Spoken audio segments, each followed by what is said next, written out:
At dinner, my husband threw wine on me when I questioned his expenses and said, "This is my money, not yours." By the next morning I was gone, and so was everything else he owned.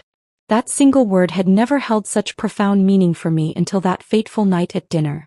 I sat there staring at my husband Marcus in shock and disbelief, as the red wine dripped down my face and onto my silk blouse. The shattered remains of his wine glass lay scattered across the pristine white tablecloth, a jarring contrast to the elegant dinner setting. "This is my money, not yours," he snarled, his handsome face contorted with rage and contempt. "How dare you question my expenses?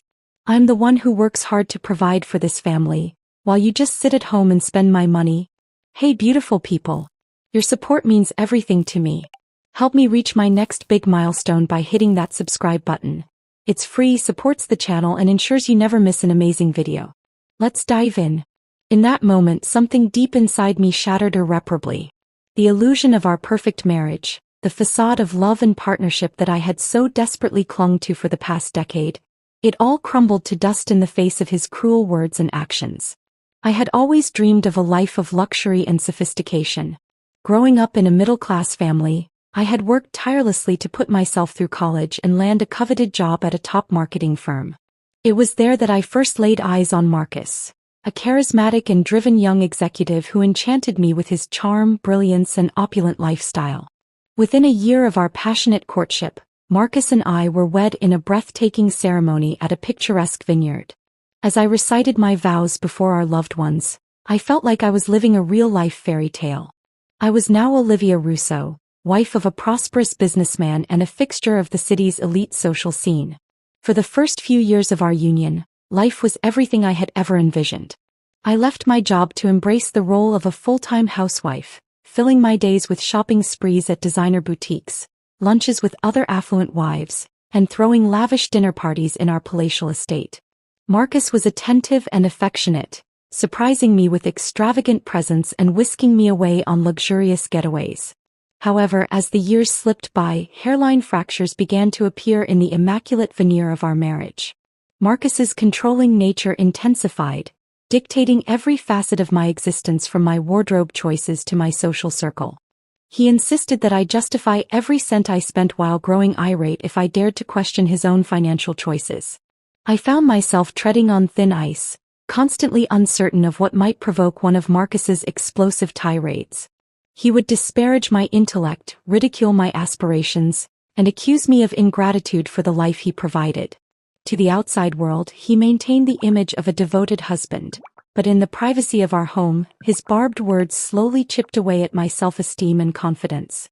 Despite my escalating discomfort, I tried to persuade myself that this was merely a temporary rough patch and that things would improve. I loved Marcus deeply and wanted to believe that he reciprocated that love. I threw myself into being the consummate wife, hoping that if I just put in more effort I could bring him happiness and rekindle the spark of our early days together. But that illusion was irrevocably shattered on that ill-fated evening at dinner. I had invested hours into crafting an exquisite gourmet meal, meticulously selecting the perfect wines and adorning the table with our most elegant china. I had even donned a stunning new dress that Marcus had recently gifted me, a form-fitting black number that accentuated my curves in all the right places. As we took our seats to dine, I hesitantly broached the topic of our finances. I had noticed some unsettling discrepancies in our accounts and hoped to have a collaborative discussion with Marcus to find a resolution. But before I could even articulate my concerns, Marcus's visage contorted with unbridled rage. He slammed his wine glass down on the table with such force that it shattered, sending jagged shards flying in every direction. I sat frozen, my body paralyzed with shock as Marcus rose to his feet and loomed over me menacingly, his eyes smoldering with fury. In that suspended moment, as the wine slowly dried on my skin, leaving behind a tacky residue, a painful realization crystallized within me. This was far from the first time Marcus had demeaned me, exerted control over me, or made me feel like I was nothing without him. But I knew with unshakable certainty that it would be the last. That night, as I lay awake beside my snoring husband, the weight of my realization settled heavily upon me. The sting of Marcus's betrayal, the humiliation of his public outburst, and the years of emotional abuse I had endured crashed over me in relentless waves. But amidst the pain and despair, a flicker of determination ignited within my soul. I couldn't continue living this way, a prisoner in my own home, a shadow of the vibrant, ambitious woman I had once been. Marcus's cruelty and control had slowly eroded my sense of self, but I refused to let him extinguish my spirit entirely. In the quiet darkness of our bedroom, I made a silent vow to myself. I would break free from this toxic marriage and reclaim my life no matter the cost. Over the next few weeks, I threw myself into planning my escape with meticulous attention to detail. During the day, I maintained the facade of the perfect housewife, attending social events on Marcus's arm and managing our household with practiced efficiency. But in the stolen moments when he was away at work or asleep, I began to quietly gather the resources I would need to start a new life. I secretly opened a personal bank account and began siphoning small amounts of money from our joint accounts, careful not to arouse Marcus's suspicion. I scoured our financial records, making copies of important documents that detailed his business dealings and investments. I even reached out to an old friend from college, a brilliant lawyer named Sophia, who agreed to help me navigate the legal complexities of divorce and asset division. As I pieced together my plan, I couldn't help but reflect on the years I had wasted in this sham of a marriage. I had been so young and naive when I met Marcus, dazzled by his charm and the promise of a life of luxury. I had willingly given up my own career and independence, believing that being his wife would bring me ultimate fulfillment. But now, with painful clarity, I saw the truth. Marcus had never viewed me as an equal partner, but rather as a possession to be controlled and manipulated. The realization fueled my determination to break free. I knew that leaving Marcus wouldn't be easy. He was a powerful man with vast resources and a vindictive streak a mile wide. But I also knew that I had to try for the sake of my own sanity and self-respect. I refused to spend another day living in fear, walking on eggshells and suppressing my own needs and desires to appease his fragile ego. As the weeks turned into months, I continued to lay the groundwork for my escape. I quietly sold off some of my designer clothing and jewelry, funneling the proceeds into my secret account. I made copies of all our important documents, birth certificates, social security cards, passports, and stashed them in a safety deposit box that Marcus knew nothing about. And I began to discreetly reach out to friends and acquaintances, carefully gauging who I could trust to support me when the time came. Through it all, I was acutely aware of the risk I was taking. If Marcus discovered my plans, I had no doubt that he would make me pay dearly. He had always been fiercely possessive and quick to anger, and the thought of me leaving him would be the ultimate blow to his pride.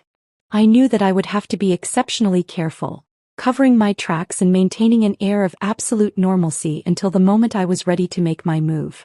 But even as I wrestled with fear and uncertainty, I found a new sense of purpose and strength growing within me.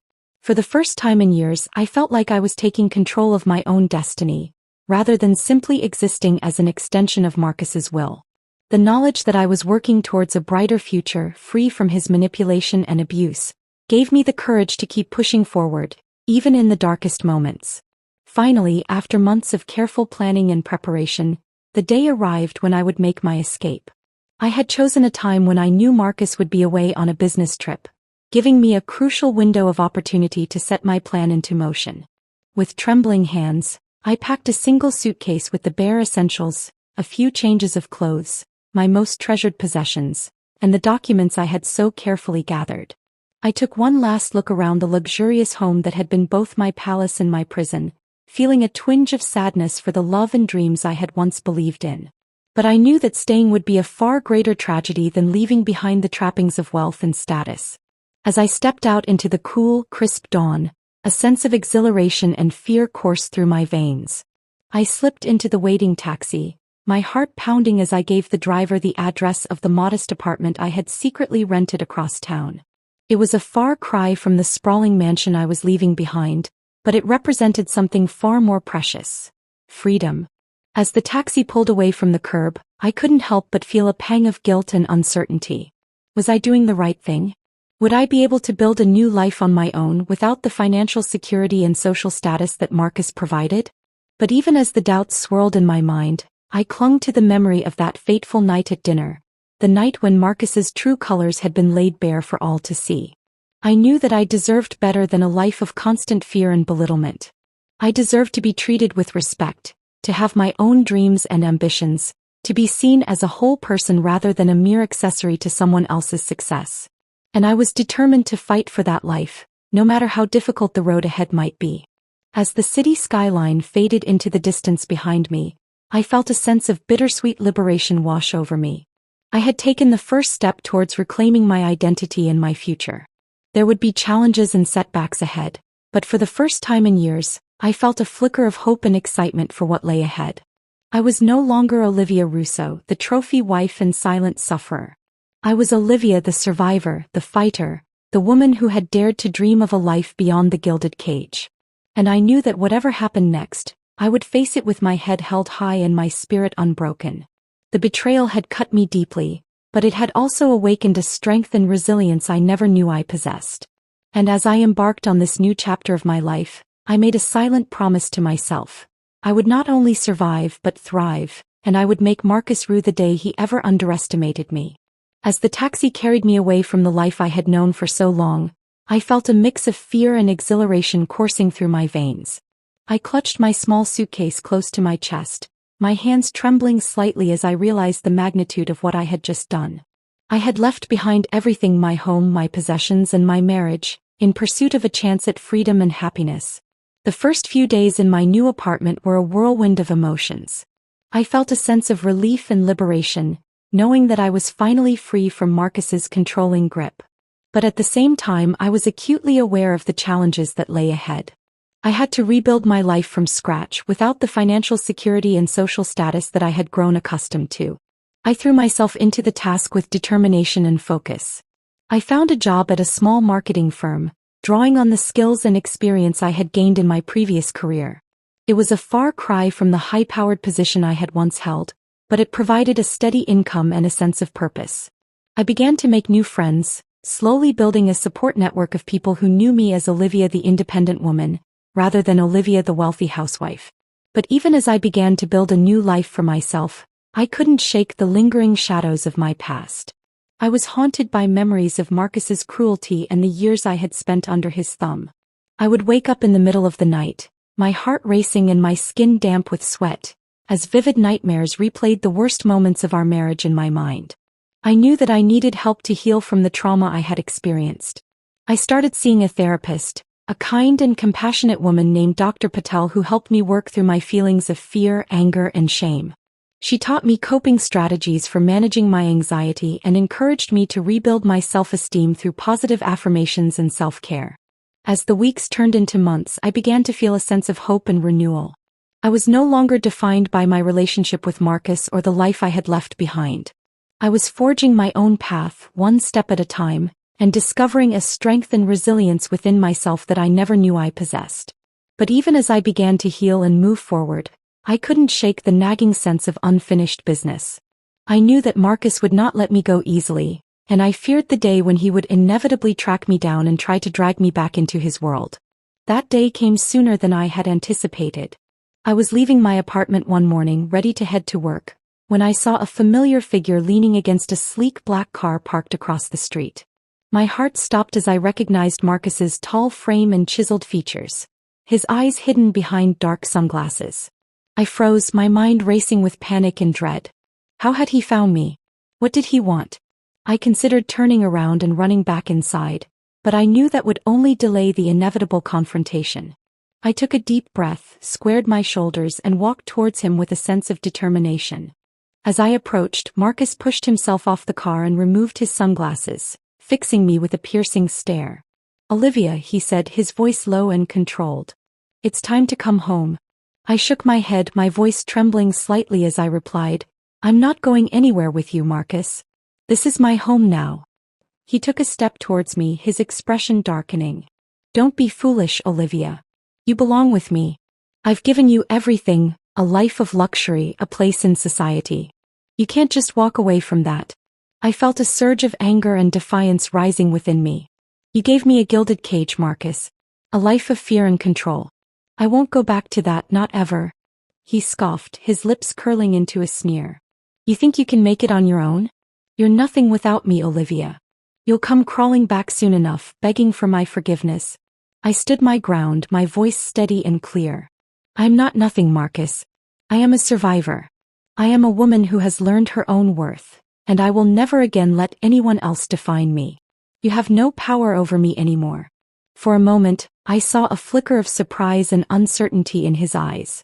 But then his expression hardened and he took another step towards me, his hand reaching out to grab my arm. I reacted instinctively, my training from the self-defense classes I had been taking kicking in. I twisted out of his grip and delivered a sharp elbow to his solar plexus, causing him to double over in pain. I used his momentary distraction to sprint towards the safety of my apartment building, my heart pounding in my ears. As I reached the front door, I heard Marcus's enraged shout behind me. "This isn't over, Olivia. You can't hide from me forever." I didn't look back as I raced up the stairs to my apartment, my hands shaking as I fumbled with the keys. Once inside, I collapsed against the door, my breath coming in ragged gasps as the adrenaline drained from my body. I knew that Marcus's words held a kernel of truth. He was a powerful man with vast resources at his disposal, and he would not rest until he had exacted his revenge upon me. But in that moment, I also knew that I had something far more valuable than wealth or status. I had my freedom, my self-respect, and my unbreakable spirit. As I sat there on the floor of my tiny apartment, tears streaming down my face, I made a silent vow to myself. I would not let Marcus's betrayal define me or dictate the course of my life. I would rise above the pain and the fear, and I would build a future on my own terms. It would not be an easy road, but I knew that I had the strength and the determination to see it through. I had already taken the first steps towards reclaiming my identity and my autonomy, and I would not rest until I had achieved the life I truly deserved. With a deep breath, I pushed myself to my feet and wiped away my tears. The battle was far from over, but I was ready to face whatever challenges lay ahead. I was Olivia, the survivor, the fighter, the woman who had dared to break free from the chains of betrayal and forge her own path to retribution.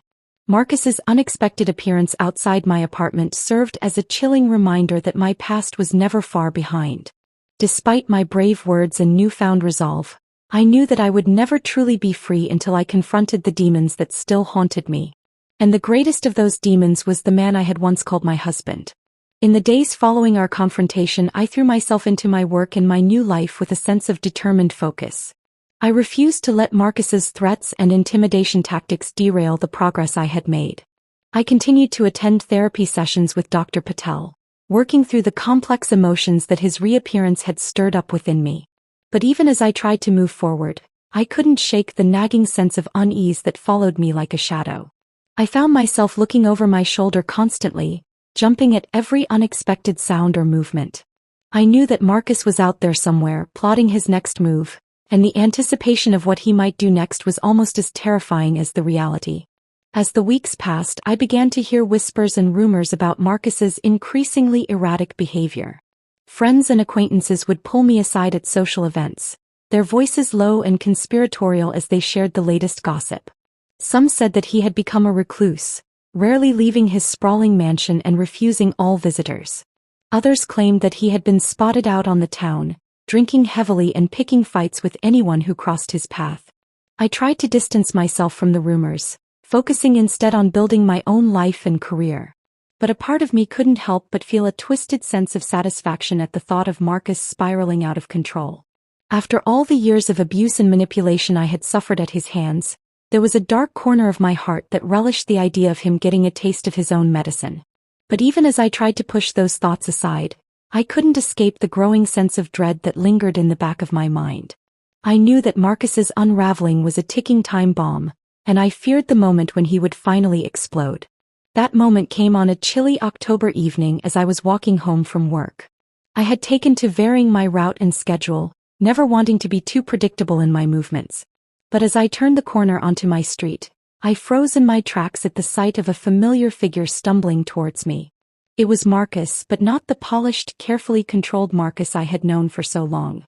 His hair was disheveled, his clothes rumpled and stained. He reeked of alcohol and cigarettes, his eyes bloodshot and unfocused as he staggered in my direction. For a moment I was tempted to turn and run, to put as much distance between us as possible.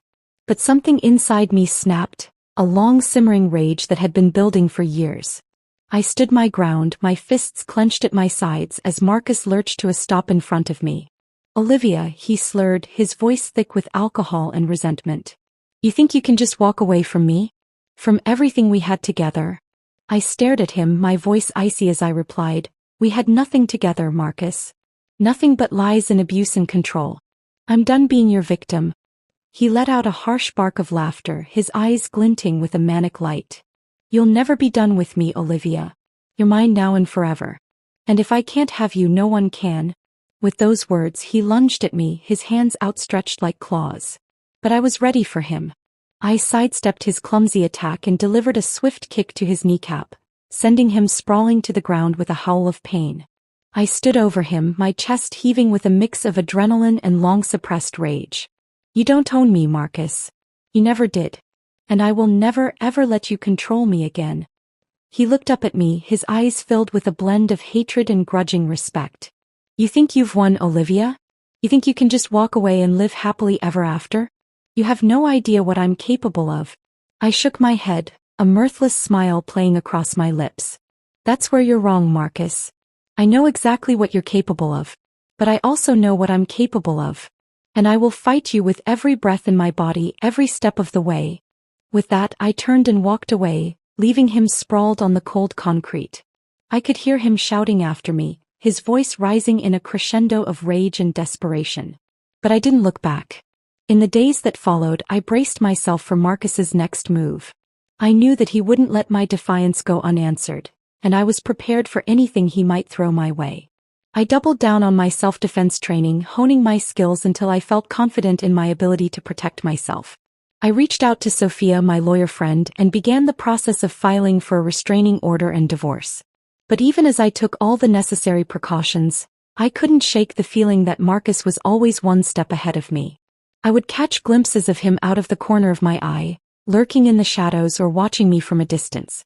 I received anonymous threats and menacing messages, each one a chilling reminder of the power he still held over my life.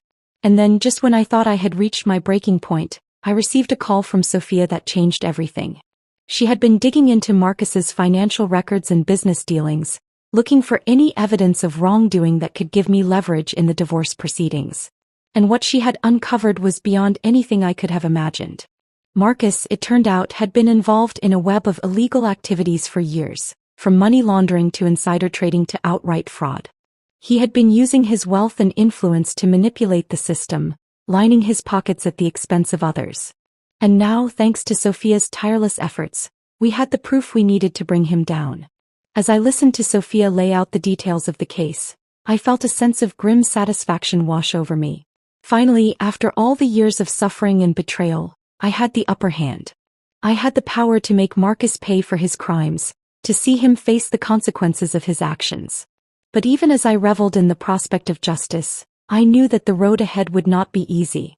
Marcus would not go down without a fight, and I would have to be prepared for every dirty trick and underhanded tactic he might employ. But I was ready.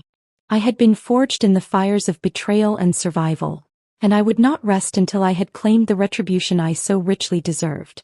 Armed with the evidence of Marcus's illicit activities, I felt a renewed sense of purpose and determination. I knew that I had the power to bring him to justice, to make him pay for all the pain and suffering he had inflicted upon me and countless others. But I also knew that the road ahead would be treacherous, and I would need every ounce of strength and cunning I possessed to see it through.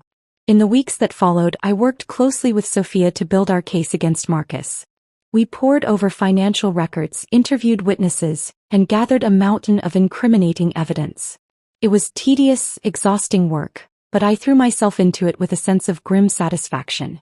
Every piece of the puzzle we uncovered brought me one step closer to my ultimate goal, seeing Marcus brought to his knees. As we prepared to take our case to the authorities, I couldn't help but reflect on the long, painful journey that had led me to this moment. I thought back to the naive, trusting young woman I had been when I first met Marcus, so easily dazzled by his charm and wealth. I remembered the slow, insidious way he had chipped away at my self-esteem and independence, until I barely recognized the hollow shell I had become. But I also thought of the strength and resilience I had discovered within myself in the aftermath of my escape. I had been broken, but I had not been defeated. I had clawed my way back from the brink, one painful step at a time, and emerged stronger and more determined than ever before. And now, I was ready to use that strength to take on the man who had once been my greatest weakness. The day of reckoning arrived on a crisp, clear morning in early spring. Sophia and I walked into the federal courthouse, our heads held high and our evidence clutched tightly in our hands. We were met by a team of FBI agents and federal prosecutors, who listened intently as we laid out the details of Marcus's crimes. I watched with a mix of amazement and pride as Sophia presented our case, her voice ringing out with clarity and conviction. She painted a damning picture of Marcus's illegal activities, from the shell companies he had used to launder money to the insider trading schemes he had orchestrated. She laid bare the depth of his corruption and greed, leaving no room for doubt or equivocation. As the hours ticked by, I could see the expressions on the faces of the agents and prosecutors shifting from skepticism to shock to grim determination. They asked pointed questions and demanded further evidence, but Sophia and I were ready with answers and proof at every turn. By the time we finally emerged from the courthouse, the sun was setting over the city skyline. I felt a bone-deep exhaustion, but also a sense of profound relief and satisfaction. We had done it. We had taken the first step towards bringing Marcus to justice, and there was no turning back now. In the days and weeks that followed, the case against Marcus quickly gained momentum. The FBI launched a full-scale investigation into his business dealings, uncovering even more evidence of fraud and corruption. The media caught wind of the story, and soon Marcus's face was plastered across every newspaper and television screen in the country. I watched from a distance as his empire began to crumble, piece by piece. His assets were frozen, his businesses shuttered, his reputation left in tatters. He was arrested and charged with a laundry list of crimes, from racketeering to money laundering to tax evasion. Through it all, I stayed out of the spotlight, refusing to give interviews or comment on the case. I knew that this was Marcus's downfall, not mine, and I had no desire to revel in his misery. I had fought too hard and come too far to let him steal the spotlight one last time. But even as I watched him fall, I couldn't shake the feeling that there was still one final piece of the puzzle missing. I had brought Marcus to justice, but I had not yet found true closure for myself. I knew that I needed to confront him one last time, to look him in the eye and tell him that he no longer held any power over me. And so, on a chilly autumn evening, I found myself standing outside the federal prison where Marcus was being held awaiting trial. I had pulled every string and called in every favor to arrange this meeting, knowing that it would be my last chance to face my demon head-on. As I was led through the maze of concrete and steel, my heart raced with a mix of fear and anticipation. I had no idea what I would say to Marcus when I saw him, no idea how he would react to my presence. But I knew that I needed this moment, needed to see for myself that he was just a man, flesh and blood and bone, no longer the towering figure of my nightmares. And then there he was, sitting across from me in a stark, barren visitation room. He looked older, thinner, his once proud bearing replaced by a haunted, hunted look. But his eyes still glinted with that familiar mix of cunning and malice, even behind the thick pane of bulletproof glass. For a long moment we simply stared at each other, the weight of our shared history hanging heavy in the air between us. And then, to my surprise, Marcus spoke first. "Olivia," he said, his voice rough and ragged. "I have to admit, I never thought I'd see you again. Not like this." I swallowed hard, my throat suddenly dry. "I needed to see you, Marcus. I needed to tell you that I forgive you." His eyes widened in surprise, then narrowed in suspicion. "Forgive me? For what?" "For everything," I said, my voice growing stronger with each word. "For the lies, the manipulation, the abuse. For making me believe that I was nothing without you. But most of all, for underestimating me. You thought you could break me, but you were wrong. I am stronger than you ever gave me credit for. And I am done letting you control my life." Marcus stared at me for a long moment, his expression unreadable. And then, to my shock, he began to laugh. It was a harsh, bitter sound, devoid of any real mirth. "Oh, Olivia," he said, shaking his head. "You always were a clever one. But you're wrong about one thing. I never underestimated you. I knew exactly how strong you were. That's why I had to break you. Because I knew that if I didn't, you would be the one to break me." I felt a chill run down my spine at his words, but I refused to let him see my fear. "Well, congratulations," I said, my voice dripping with sarcasm. "You succeeded. You broke me. But you also underestimated my ability to put myself back together. And now I am whole again. And you are nothing. I stood up then, my legs shaking but my head held high. Goodbye, Marcus, I said, my voice barely above a whisper.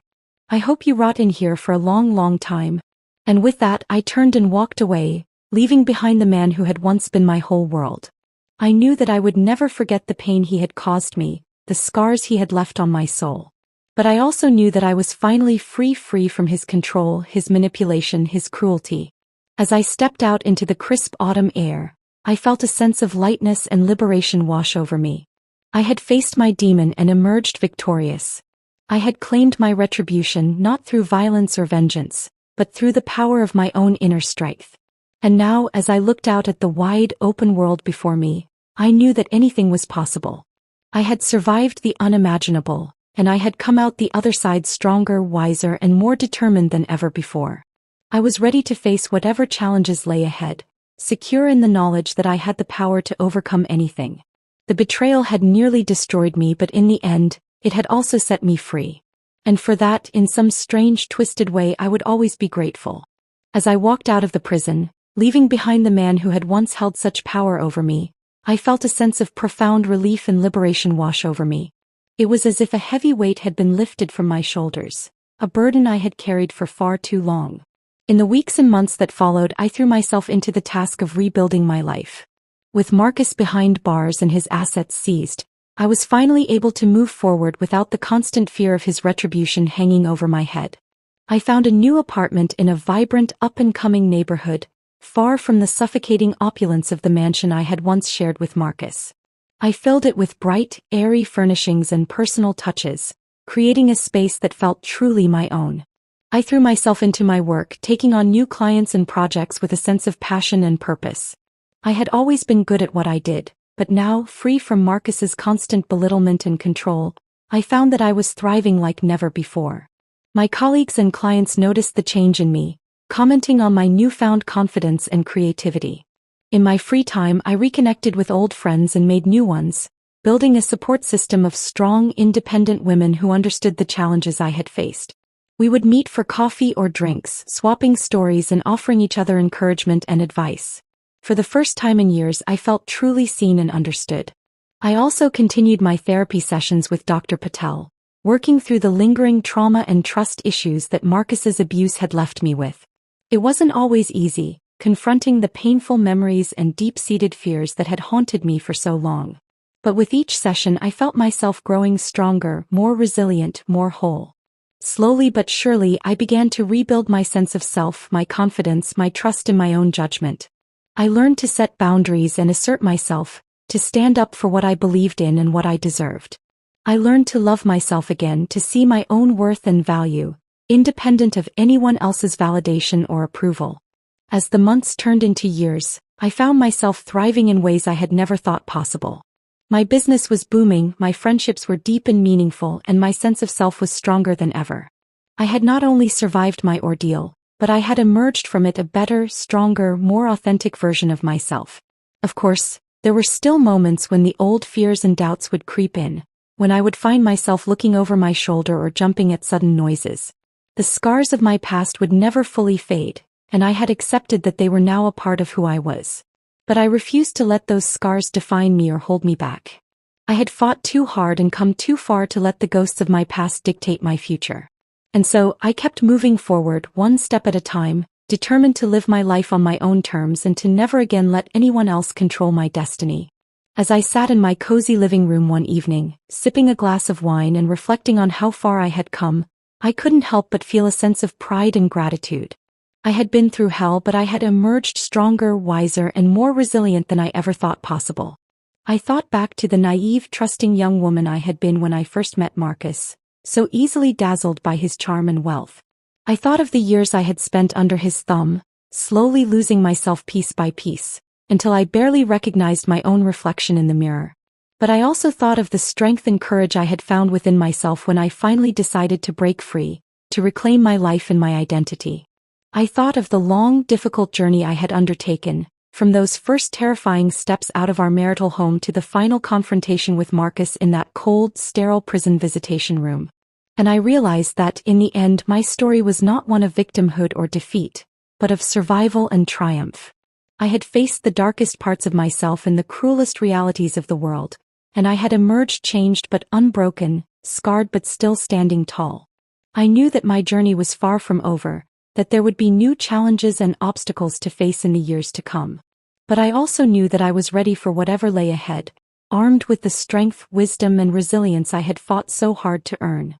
As I raised my glass in a silent toast to myself and to all the brave, determined women who had walked similar paths, I felt a sense of peace and contentment settle over me. I had reclaimed my life, my freedom, and my sense of self. And nothing and no one could ever take that away from me again. In the end, my story was not just one of betrayal and retribution, but of hope, healing, and the unshakable power of the human spirit. And as I looked out at the wide, open world before me, I knew that I was ready to embrace whatever new adventures and challenges lay ahead, secure in the knowledge that I had the strength to face anything. The sun had just begun to set over the city skyline, casting a warm, golden glow over everything it touched. I watched as the colors shifted and changed, painting the world in shades of orange, pink, and purple. It was a breathtaking sight, a reminder of the beauty and wonder that still existed in the world, despite all the darkness and pain. And as I sat there, basking in the warmth of the fading light, I felt a sense of deep, unshakable gratitude wash over me. Gratitude for the strength and resilience that had carried me through the darkest of times. Gratitude for the friends and loved ones who had stood by me and supported me every step of the way. Gratitude for the hard-won wisdom and self-awareness that I had gained through my struggles. I knew that my journey was far from over, that there would be new challenges and obstacles to face in the years to come. But I also knew that I was ready for whatever lay ahead, armed with the strength, courage, and unshakable belief in myself that I had fought so hard to earn. And so, as the last rays of the setting sun dipped below the horizon, I raised my glass once more, in a silent toast to myself, to the woman I had become, and to all the possibilities that lay ahead. I had survived the unimaginable, and I had emerged stronger, wiser, and more determined than ever before. The betrayal had nearly broken me, but in the end, it had also set me free. And for that, in some strange, twisted way, I would always be grateful. Because it had shown me the depths of my own strength, the unshakable power of my own spirit. And with that knowledge, I knew that I could face anything that life threw my way. I was a survivor, a warrior, a woman who had claimed her own destiny. And nothing and no one could ever take that away from me again. As the golden glow of sunset faded into the cool, velvety blue of evening, I found myself reflecting on the long, winding road that had brought me to this moment. It had been a journey filled with pain and heartache, with betrayal and loss, but also with incredible growth, resilience, and self-discovery. Looking back, it was hard to recognize the woman I had once been, the naive, trusting girl who had fallen so easily under Marcus's spell, who had been so willing to sacrifice her own dreams and identity for the sake of a man who never truly loved her. That girl had been shattered beyond recognition, broken by years of emotional abuse, manipulation, and control. But from the shards of that broken self, a new woman had emerged, a woman who was stronger, wiser, and more determined than ever before. A woman who had looked into the face of her deepest fears and darkest demons, and had emerged victorious, with a sense of self and purpose that could never again be shaken. It had not been an easy journey, and there had been moments when I had nearly lost myself along the way. The pain of Marcus's betrayal, the humiliation of his public downfall, the long, lonely nights spent grappling with the wreckage of my former life. There had been times when it all felt like too much to bear. But through it all, I had held on to the one thing that Marcus could never take from me, my own inner strength, my unshakable sense of self. And bit by bit, day by day, I had clawed my way back from the abyss, rebuilding my life and my identity from the ground up. I had found solace in the support of friends and loved ones, in the quiet moments of introspection and self-reflection, in the small, everyday victories that reminded me of my own resilience and courage. And slowly but surely, I had begun to heal, to rediscover the joy and purpose that had once seemed lost forever. Now, as I stood at the threshold of a new chapter in my life, I felt a sense of excitement and possibility thrumming through my veins. I had faced the worst that life could throw at me, and I had emerged stronger, more alive, and more authentically myself than ever before. I knew that there would still be challenges ahead, that the scars of my past would never fully fade.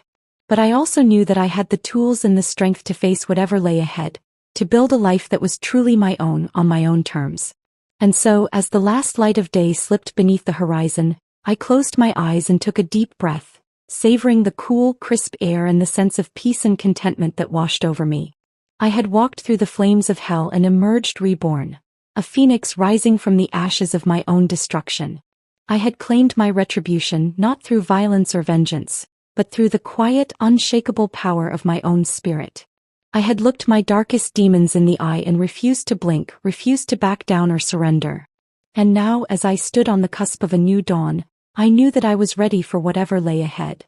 I had the strength, the courage, and the unshakable belief in myself that would carry me through any storm, any challenge, any obstacle that life could throw my way. I was no longer the frightened, broken girl I had once been, but a woman of substance and strength, a force to be reckoned with in my own right. And with that knowledge I stepped forward into the unknown, ready to embrace the future with open arms and an open heart. As I moved through the days and weeks that followed, I could feel the shift in my own energy, the sense of lightness and liberation that came with finally shedding the last vestiges of my old life. I threw myself into my work with a newfound sense of passion and purpose, pouring my heart and soul into every project and client, determined to make my mark on the world in my own unique way. I surrounded myself with people who lifted me up and inspired me, who challenged me to be my best self and to never settle for less than I deserved. I nurtured my friendships and relationships with a sense of openness and vulnerability that I had never allowed myself before, letting others see the real me, flaws and all. And in the quiet moments when the old fears and doubts would sometimes creep back in, I would take a deep breath and remind myself of how far I had come, of the battles I had fought and won, of the unshakable strength and resilience that lived within me.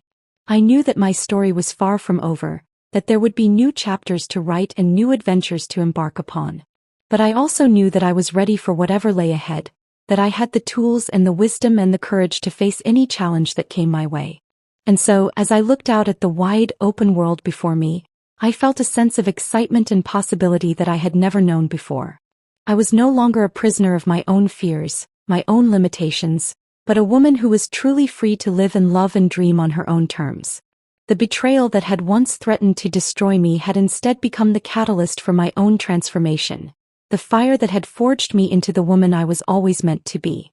And for that, in the end, I could only be grateful.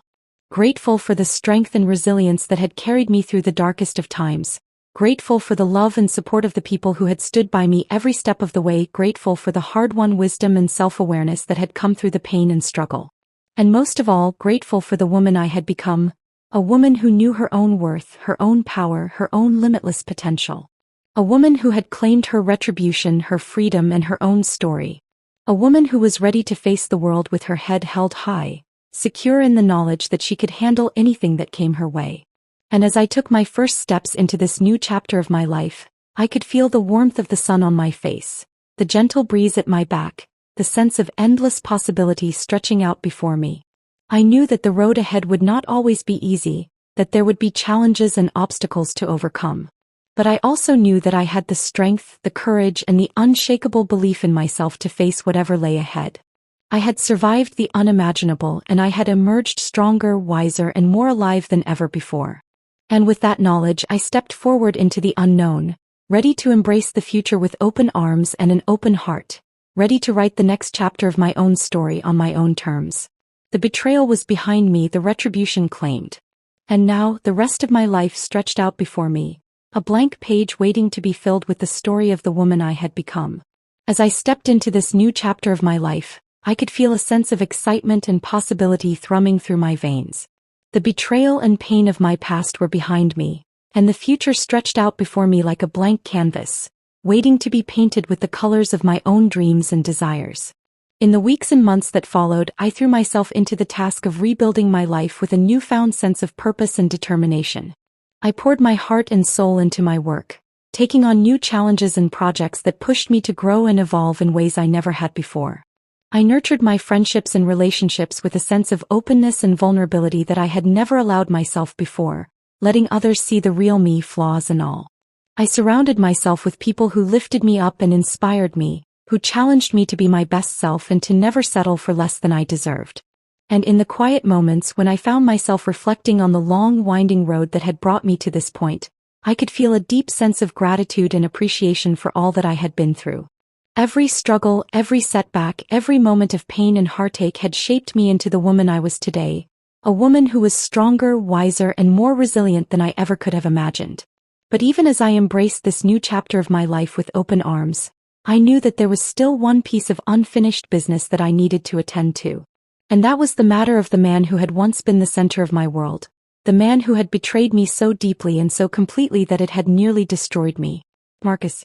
Even now, after all this time, the mere thought of his name was enough to send a shiver down my spine. He had been the puppet master behind the scenes of my own personal hell, the one who had pulled the strings and watched with sadistic glee as I danced to his twisted tune. And now, with the gift of distance and perspective, I could see just how deeply his influence had infected every aspect of my life. The way I dressed, the way I spoke, the way I moved through the world, all of it had been shaped and molded by his expectations, his demands, his desires. But I was no longer that woman, the woman who had been so desperate for his approval, so willing to sacrifice her own happiness and well-being for the sake of his ego. I had fought too hard and come too far to ever let myself be controlled like that again. And so, as I sat in the quiet of my new home, surrounded by the warmth and love of the people who truly cared for me, I made a decision. I would confront Marcus one last time, not with anger or bitterness, but with the calm, unshakable strength of a woman who knew her own worth. I would look him in the eye and tell him that he no longer held any power over me, that I was no longer the frightened, broken girl he had once known. I would thank him for the lessons he had taught me, painful as they were, and then I would let him go once and for all. It was a moment that I had been both dreading and anticipating for longer than I cared to admit. But I knew that it was a necessary step on my journey towards true healing and liberation. I needed to face the demons of my past head-on, to stare them down and watch them crumble to dust in the light of my own unshakable strength. And so, on a crisp, clear morning in early autumn, I found myself standing outside the towering gates of the prison where Marcus was being held. The leaves on the trees were just beginning to turn, painting the world in shades of gold and crimson, and I could feel the cool, clean air filling my lungs with every breath. As I stepped through the metal detectors and made my way down the long, echoing hallways, I could feel my heart pounding in my chest, my palms slick with sweat. But I refused to let the fear take hold, refused to let it shake the foundation of calm, unshakable strength that I had worked so hard to build. And then, there he was, the man who had once been my everything, sitting across from me in a drab gray jumpsuit, his once powerful frame diminished by the harsh fluorescent lights and the weight of his own sins. For a long moment we simply stared at each other, the silence stretching out between us like an endless chasm. And then to my surprise he spoke first, his voice rough and ragged with disuse. "Olivia," he said, his eyes searching mine with a mixture of curiosity and trepidation. "I didn't expect to see you here." I took a deep breath, steeling myself for the words that I had rehearsed so many times in my mind. "I needed to see you, Marcus," I said, my voice calm and steady. "I needed to tell you that I forgive you." His eyes widened in surprise, and for a moment, I could see a flicker of the old Marcus, the charming, charismatic man who had swept me off my feet so many years ago. But it was gone just as quickly, replaced by a hollow, haunted expression that I had never seen before. "Forgive me," he echoed, his voice tinged with disbelief. "After everything I've done to you, how could you possibly forgive me?" I smiled then, a sad, knowing smile that spoke of the long, hard journey that had brought me to this moment. "Because I understand now," I said softly. "I understand that your cruelty, your manipulation, your abuse, it was never really about me. It was about your own fear, your own insecurity, your own desperate need for control."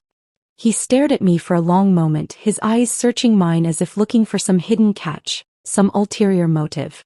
But there was none, only the calm, unshakable truth of a woman who had finally found her own strength. "I spent so many years blaming myself," I continued, my voice growing stronger with every word. "Thinking that if I could just be better, smarter, more beautiful, more obedient, then maybe you would love me the way I deserved to be loved. But I see now that that was never going to happen. Not because of any flaw or failing on my part, but because of the darkness that lived inside of you." He flinched at that, as if my words had struck a nerve that he had long tried to bury. But I pressed on, determined to say what needed to be said once and for all. I forgive you, Marcus, I said again, my voice ringing out clear and true in the stillness of the prison visitation room. Not because you deserve it, but because I do.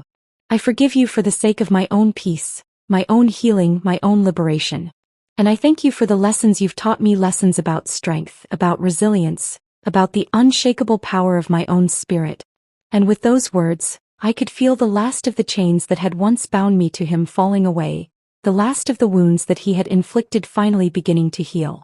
I had confronted my demon head-on, and I had emerged victorious, not through anger or vengeance, but through the quiet, unshakable strength of a woman who knew her own worth. As I stood to leave, I could see the tears glistening in Marcus's eyes, tears of regret, of shame, of a pain that I could only imagine. But I felt no pity for him, no lingering sense of attachment or obligation. He had made his choices, and now he would have to live with the consequences. And as for me, I had a whole new life waiting for me on the other side of those prison gates. A life filled with love, with joy, with the endless possibility of a woman who had finally claimed her own power. The betrayal was behind me, the retribution claimed. And now the rest of my story was mine to write on my own terms, in my own words. With a final nod of farewell, I turned and walked away, my head held high and my heart filled with the unshakable certainty that I was exactly where I was meant to be. The sun was shining, the world was waiting, and I was ready to embrace the future with open arms and an open heart, ready to live the life that I had always dreamed of, but never dared to imagine could be mine. And as I stepped out into the bright, beautiful day, I could feel the warmth of the sun on my face. My husband's brother sent a fancy Parisian cake with a note. "Happy birthday, gorgeous. Indulge." 2 hours later he called, "Did you enjoy it?" I laughed and said, "Your wife dropped by that morning, and ate the whole thing." He went silent. The next thing I heard was him screaming through the phone. The screams from my phone were so visceral that I nearly dropped it. Dylan's voice, usually so controlled and smug, had transformed into something primal, something terrified. In that moment, as his panicked shrieks echoed through my kitchen, 7 years of tension crystallized into perfect clarity. The beautiful Parisian cake he'd sent wasn't a peace offering. It wasn't even a flirtation. It was a murder attempt. But I should start at the beginning. I met Dylan 3 months before I met Logan. We crossed paths at a charity fundraiser in downtown Boston where I was volunteering. Dylan was charming, confident, borderline arrogant. The kind of man who entered rooms expecting them to bend around him. When he asked for my number, I gave it without much thought. Our first date was pleasant enough, but something felt performative about his attention, as if he was following a script rather than connecting with me. 2 dates later, he invited me to dinner at his family home, eager to introduce me to his parents. It felt rushed, his intensity slightly unsettling. That night changed everything, though not how Dylan had planned. His younger brother Logan walked in late, apologizing for missing dinner. Where Dylan was all polished edges and calculated charm, Logan was genuine warmth and quiet confidence. Our eyes met across the dining room and something shifted in my universe. "Charlotte was just telling us about her work with the Literacy Foundation," Dylan said, his hand possessively finding my shoulder. Logan smiled, that crooked, sincere smile I'd come to treasure. "That's incredible. My 3rd grade teacher volunteered there. Changed my life." It was such a simple exchange, but I felt seen in a way Dylan had never managed in our brief time together. By dessert, I knew I was in trouble. Over the next few weeks, I tried to let Dylan down gently, explaining that the chemistry wasn't there. His expression hardened in a way that should have warned me. "It's Logan, isn't it?" he asked, his voice dangerously quiet. I didn't answer, which was answer enough. 4 months later, Logan and I were inseparable, navigating the complicated waters of falling in love while trying to respect Dylan's feelings. Logan agonized over the situation. "He's my brother, Char. I never meant to," he'd say, unable to finish the thought.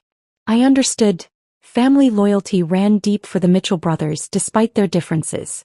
Dylan maintained a glacial politeness whenever we crossed paths, but his eyes followed me with an intensity that raised goosebumps on my skin. His mother once caught me noticing this and squeezed my hand. "He'll move past it, dear," she whispered. "Dylan's always wanted what Logan has. Since they were boys." When Logan proposed a year later, it felt right despite the complications. Dylan's congratulations came through gritted teeth, his hug too tight, too long. At our engagement dinner, he raised a toast that felt more like a warning.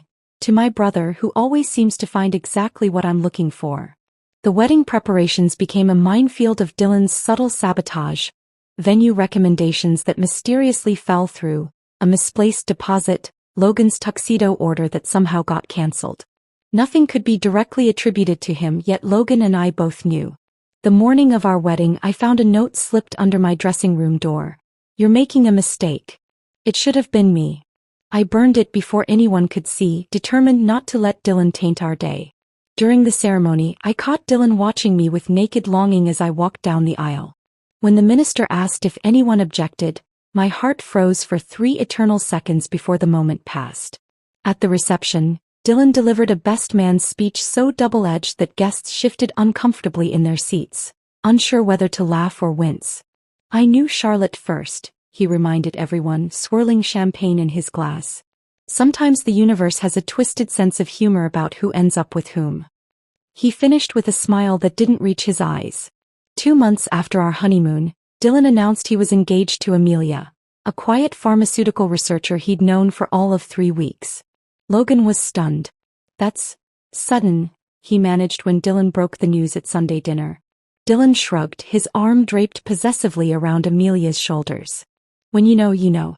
Right, Charlotte?" His eyes challenged me across the table. Amelia seemed nice enough, intelligent, reserved, clearly besotted with Dylan. I tried to warn her once, carefully. "Dylan moves quickly when he wants something," I said during a kitchen moment alone. She misunderstood my concern as jealousy. "He told me about your history," she replied, her voice soft but certain. "But he's moved on. We both have." The pity in her eyes made my stomach twist. I realized then what version of our story Dylan had told her. Their wedding was small, rushed, as if Dylan couldn't bear to give anyone time to question his decision. During their first dance, his eyes found mine over Amelia's shoulder, his expression saying what words couldn't. This could have been us. The years that followed settled into an uneasy pattern. Holiday gatherings, birthday celebrations, family vacations.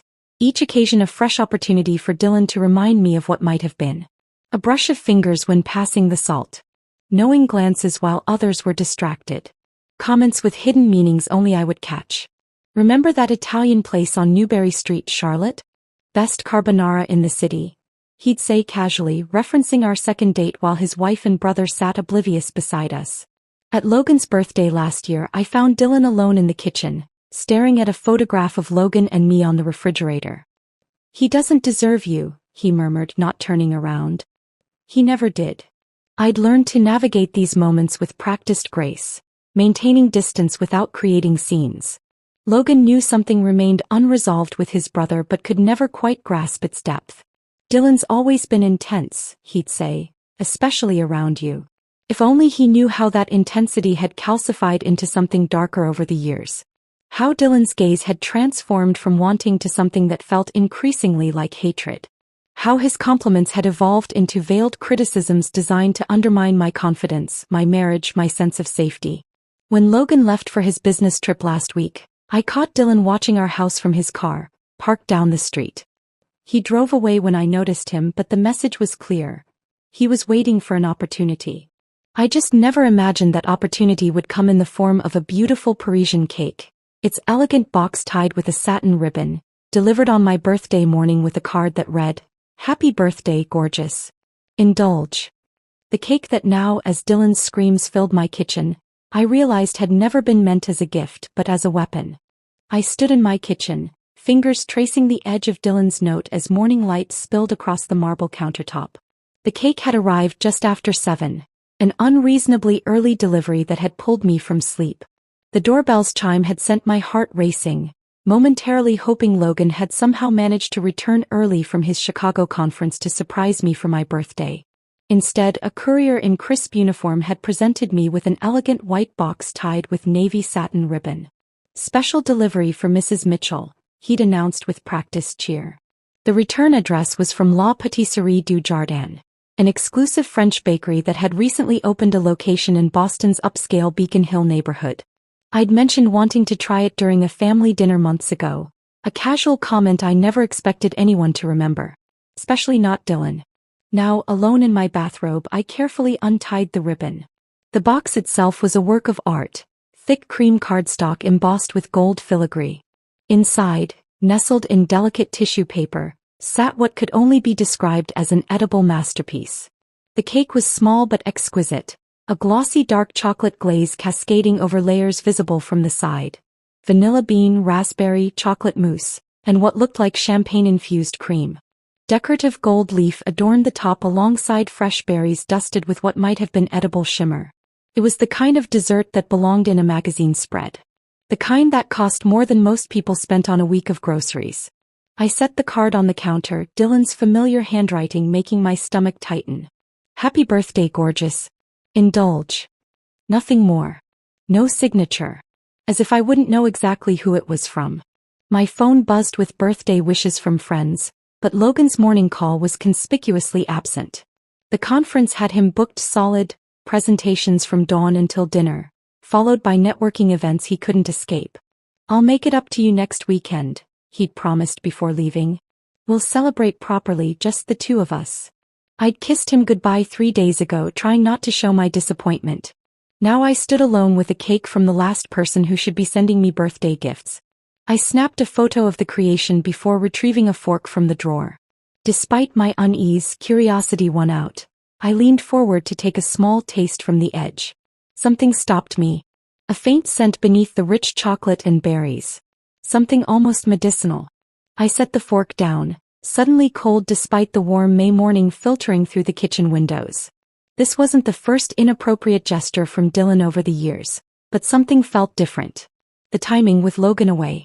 The extravagance. The presumptuous note.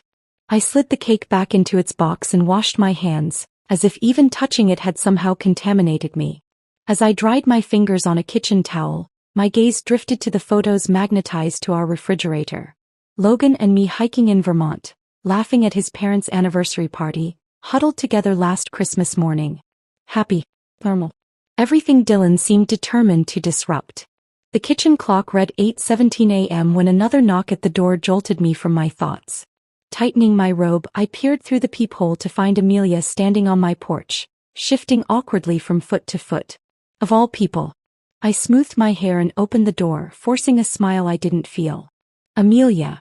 This is unexpected. She stood in crisp white jeans and a pale blue blouse, honey blonde hair pulled back in her trademark neat ponytail. Always put together, always slightly uncomfortable, like someone perpetually afraid of making a mistake. The oversized designer bag hanging from her shoulder seemed at odds with her hesitant demeanor.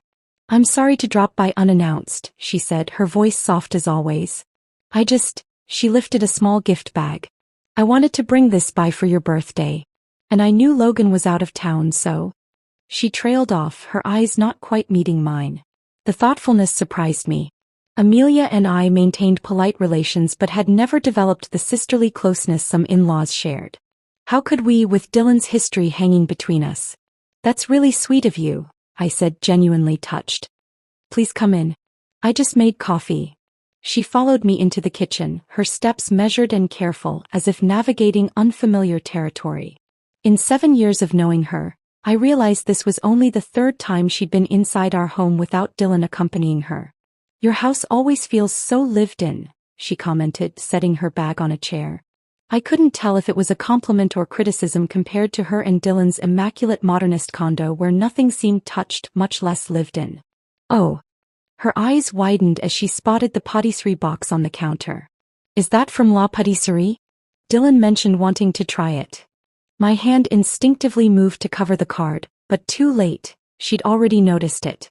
I watched her expression carefully, searching for any sign she knew her husband had sent his sister-in-law an expensive, flirtatiously noted birthday cake while her own husband was conveniently away. Her face revealed nothing beyond mild interest. Either she was an exceptional actress, or Dylan kept his obsession carefully hidden at home. Yes, I said carefully. It just arrived. Would you like some coffee? Or tea? Coffee would be lovely, she replied, perching on a bar stool at the kitchen island. Dylan left early this morning. Some emergency at work. She fidgeted with her wedding ring, a massive diamond that overwhelmed her slender finger. He seemed distracted lately. I busied myself with mugs and cream, unsure how to navigate this conversation. The cake sat between us like a ticking bomb. "Happy birthday, by the way," she added, sliding the small gift bag toward me. "It's nothing special, just a scarf I thought would bring out your eyes." The genuine warmth in her voice made my chest tight with guilt. How much did she suspect? How much did she choose to ignore? As I poured coffee, Amelia's gaze kept returning to the cake. "That looks absolutely divine," she murmured. "Special occasion treat?" The words formed before I could fully consider them. "Would you like to try it?" "I haven't cut into it yet." Something, intuition, self-preservation, perhaps a guardian angel, had held me back from tasting Dylan's gift. Now I was offering it to his wife instead. Amelia's eyes lit up. "Are you sure? It looks too beautiful to eat." I retrieved a dessert plate and knife. "I insist. Logan and I are watching our sugar intake anyway." The lie came easily.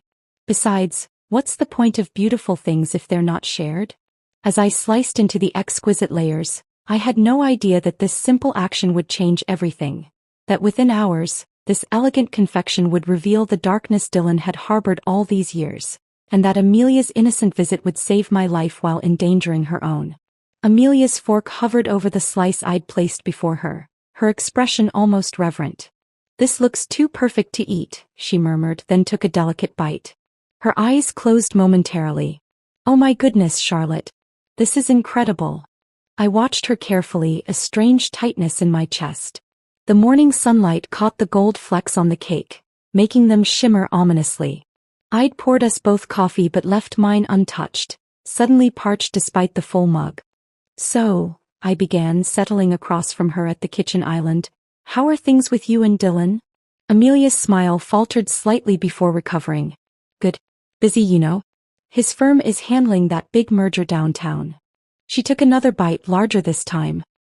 "He works late most nights." The unspoken implication hung between us. She spent many evenings alone, waiting for a husband who prioritized everything above their marriage. I nodded sympathetically, recognizing the familiar excuse. Logan's architectural firm demanded long hours too, but he always made it home for dinner unless he was traveling. Dylan's perpetual working late had been a running family joke until it stopped being funny. "And you?" I asked gently. "Still enjoying the research lab?" Her face brightened genuinely. "We're making real progress on our Alzheimer's study. It's preliminary but promising." For a moment, I glimpsed the passionate scientist beneath the careful exterior. "Dylan thinks I should cut back my hours, though. He says." She trailed off, poking at the cake. "Says what?" "That we should be thinking about starting a family." Her voice dropped almost to a whisper. He's suddenly very focused on it. The revelation caught me off guard. Dylan had always declared himself uninterested in fatherhood. Another uncomfortable piece that didn't fit. "How do you feel about that?" I ventured. Amelia shrugged, avoiding my gaze. "I'm not sure we're ready. Or that we're." She stopped herself. "Anyway, enough about me. How are the teaching plans coming?" I allowed the subject change, explaining my upcoming interview for a position teaching literature at a local community college. Logan had been endlessly supportive of my career transition, unlike his brother who'd once helpfully suggested I'd make more money staying in corporate marketing. As we talked, I noticed Amelia glancing repeatedly at the cake box. "It's really remarkable," she said during a lull in conversation. "Special occasion bakeries weren't really part of my childhood. My mom baked from box mixes for birthdays." The comment revealed a glimpse of the middle-class upbringing Dylan rarely acknowledged about his wife. He'd once mockingly called her scholarship girl at a family gathering, disguising the dig as affectionate teasing.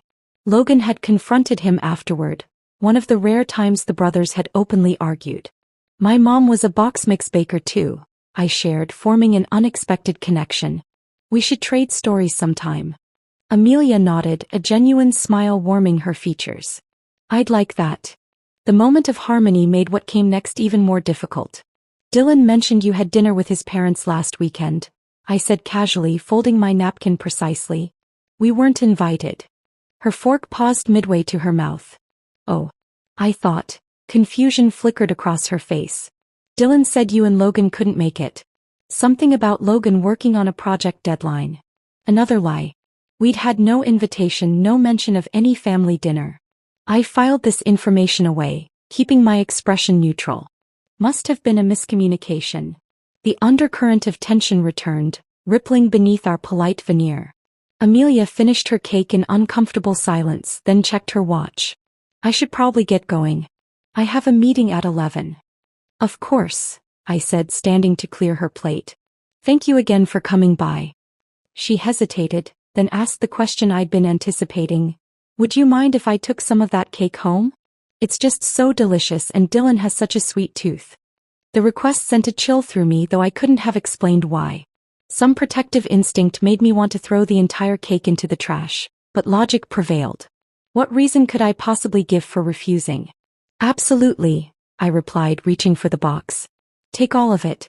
Logan and I really shouldn't indulge. Relief washed over her face. Are you sure? It's your birthday cake. I secured the lid, avoiding contact with the contents. I'm positive. Consider it my thanks for thinking of me today.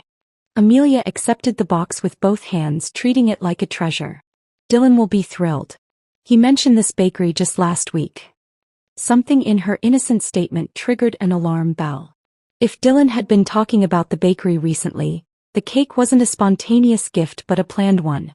The timing, during Logan's absence, felt increasingly deliberate. As I walked her to the door, she paused on the threshold. Charlotte, can I ask you something? My pulse quickened. Of course. Did you and Dylan ever? She faltered, her fingers tightening on the cake box. I mean, before you met Logan, was there ever anything between you two? The question caught me completely off guard. In 7 years, we'd maintained the polite fiction that Dylan's interest had never existed. That Amelia didn't know about our brief dating history. We went on a few casual dates, I admitted carefully. Nothing serious. It was over long before Logan and I got together. Her expression revealed nothing, but her knuckles whitened around the box. That's what I thought. Dylan gets so strange whenever your name comes up. She attempted a laugh that didn't reach her eyes. Silly of me to wonder after all these years. As Amelia walked to her car, cake in hand, a profound uneasiness settled over me. What had prompted that question now? What changes had she noticed in her husband's behavior? What wasn't she saying? I watched until her silver sedan disappeared around the corner, then locked the door and leaned against it, suddenly exhausted though the day had barely begun. The interaction had left me drained, alert to dangers I couldn't name. My instinct to avoid the cake felt increasingly justified, though I couldn't articulate why. In the kitchen, I scrubbed the dessert plate Amelia had used until my hands were raw, then poured my untouched coffee down the drain. The memory of that medicinal scent beneath the chocolate lingered, along with the image of Dylan's handwriting on the card. Indulge. I reached for my phone to call Logan, then stopped. What would I say? That his brother sent me an expensive cake that smelled strange? That I'd given it to his sister-in-law instead? That after 7 years, I was suddenly convinced Dylan harbored darker intentions than inappropriate flirtation? Instead, I texted him a simple "missing you today," and set my phone aside. As I showered and dressed for my birthday lunch with friends, I tried to dismiss my concerns as paranoia. People didn't poison birthday cakes. That happened in movies, not in suburban Boston. But as I applied my makeup, one unsettling thought persisted. Why had Dylan sent something meant to be consumed when Logan was away? And why did Amelia's innocent question about our past suddenly feel like the prelude to something ominous? My birthday lunch with friends at Harborside Bistro offered a welcome distraction from the morning's unsettling events. We laughed over mimosas, shared workplace gossip, and they teased me about turning 34. It's all downhill after 35. For 2 blissful hours, I almost forgot about the strange cake and Amelia's troubling questions. Beth and Megan insisted on splitting the check despite my protests. Birthday girl doesn't pay, Beth declared, swiping her card before I could argue further. As we hugged goodbye in the restaurant's entryway, my phone buzzed in my purse.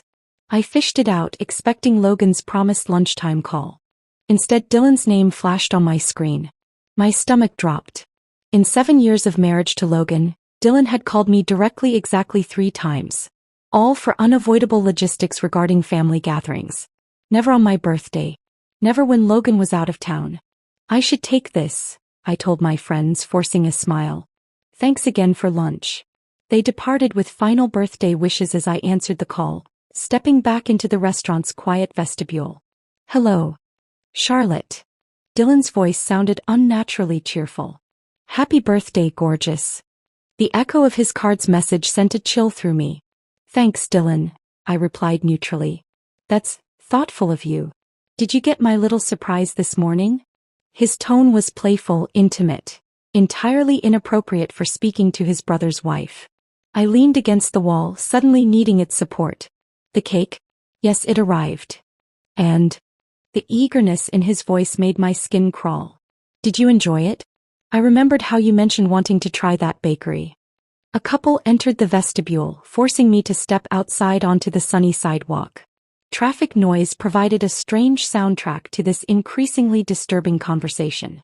"Actually," I said, keeping my voice light, "I didn't get the chance to try it." "What?" The disappointment was palpable. "Why not?" I paused, considering my words carefully. "Amelia stopped by this morning with a birthday gift.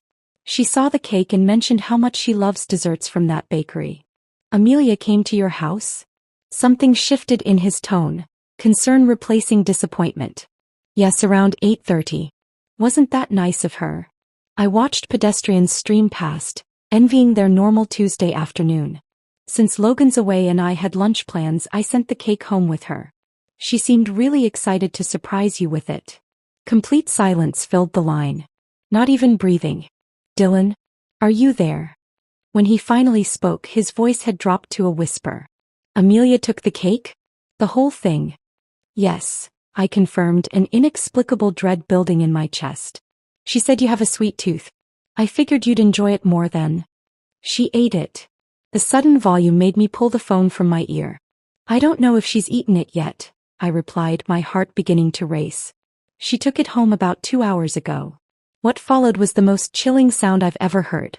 A raw, primal scream that seemed to contain equal parts terror and rage. It echoed through my phone so loudly that a passing businessman gave me a startled look. "Dylan, what's wrong?" My question went unanswered as I heard crashing sounds in the background, like someone frantically moving through a room, knocking things over. "What have you done?" he shrieked, his voice barely recognizable. "Do you have any idea?" The sentence cut off abruptly. "Dylan, you're scaring me." "What's happening?" My voice had dropped to a whisper as passing pedestrians stared. "I have to go," he gasped. "Don't call her. Don't call her." The line went dead. I stood frozen on the sidewalk, phone still pressed to my ear, as understanding crystallized with terrible clarity. The strange medicinal smell. Dylan's insistence that I eat it. His panic when he learned Amelia had taken it instead. The cake was poisoned. He had tried to kill me. The truth hit me with such force that I staggered, bumping into a parking meter. My mind raced through the morning's events. How close I'd come to tasting that beautiful, deadly creation. How some instinct had held me back. How I'd unwittingly given it to Amelia instead. Amelia, who had done nothing wrong except marry a monster. My fingers trembled as I scrolled to her contact and called. Straight to voicemail. I tried again. Same result. Next I tried their home number. It rang endlessly with no answer. Panic rising, I texted her. "Amelia, please call me immediately. It's an emergency." 3 agonizing minutes passed. No response. I flagged down a taxi, giving the driver Dylan and Amelia's address in Brookline. "As fast as you can, please. Family emergency." As the taxi wove through traffic, I called Logan, praying he could step out of his conference. "Hey, birthday girl," he answered, his voice a warm contrast to the horror unfolding. "I was just about to." "Logan," I interrupted, my voice shaking. "Something terrible has happened. I think your brother tried to poison me." "What?" Confusion and concern collided in that single word. "Charlotte, what are you talking about?"